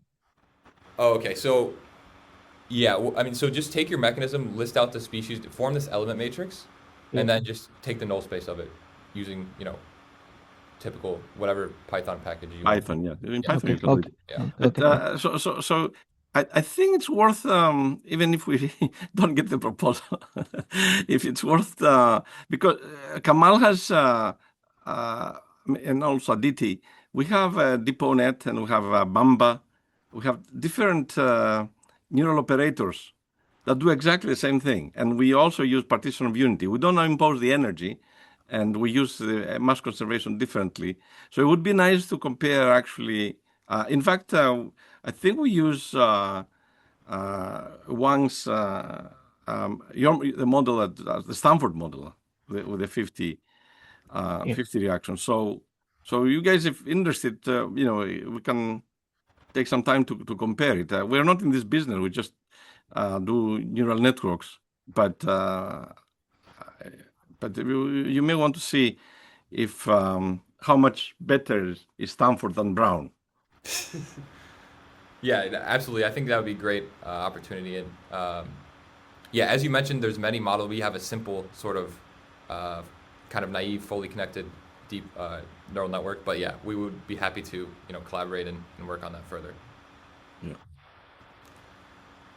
Do we have any other questions? Aditi is online. I don't know, Aditi, you want to ask a question on your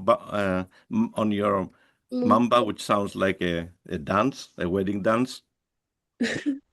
No, I think Kamal asked most of the questions, but I would be interested in trying this approach where I construct these matrices and then figure out what C is and see how that performs compared to what we are doing.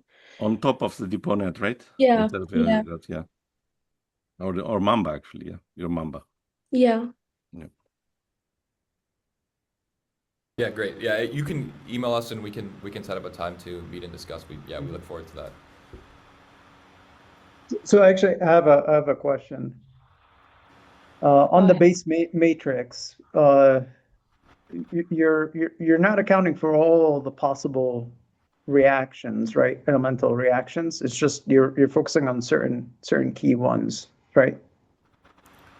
So yeah, so this base matrix is kind of independent of the reactions. This is just enforcing the fact Just that whatever elements. That's just it. elements, exactly. The reactions are modeled with the prediction, right? The network predicts whatever the reaction should govern, but this just enforces that whatever prediction it makes is following these conservative principles. But yeah, you're right. It has nothing to do with you can use whatever set of reactions you want and still fit it within this framework. Okay. I'm sorry. And did you try a larger base matrix with even like intermediate reactions to see what it does, or is negligible? So I guess the training we did does include the intermediate reaction. So we have like 30 reactions that we're modeling. But in the training, we're learning the update step is learning these reactions, and then when it does the training, it minimizes the loss to minimize that residual. So we do account for intermediate reactions. Are you referring to like a more complex like hydrocarbon? Okay, yeah. So like no, we actually haven't gotten to like a methane or something like that. That is in our plans, and we hope to do that soon. But yeah, you're right. The same approach would be valid, but it would be a larger matrix and potentially more linear, more nonlinear, and more complex, and there could be other issues that arise. So that is something that we want to do in the future. But yeah, you're right. We haven't tried that yet. But it clearly works, because even if the I mentioned the small time steps, which is fine, but you still do this many time steps, the autoregression many time steps. So you will accumulate error. If you didn't do that, you will see exponential errors. Exactly. Even for that relatively short time interval that he does. Yeah. So exactly. But so it is a good method. That's why we need to explore it. Yeah. Do we have any other questions before closing the session? Yeah, thank you so much for your great talk. And thank you everybody for joining us today. Have a great weekend ahead. Thank you, guys. Thanks for joining us, guys. Thank you. Thank you for having us. Bye. Good luck.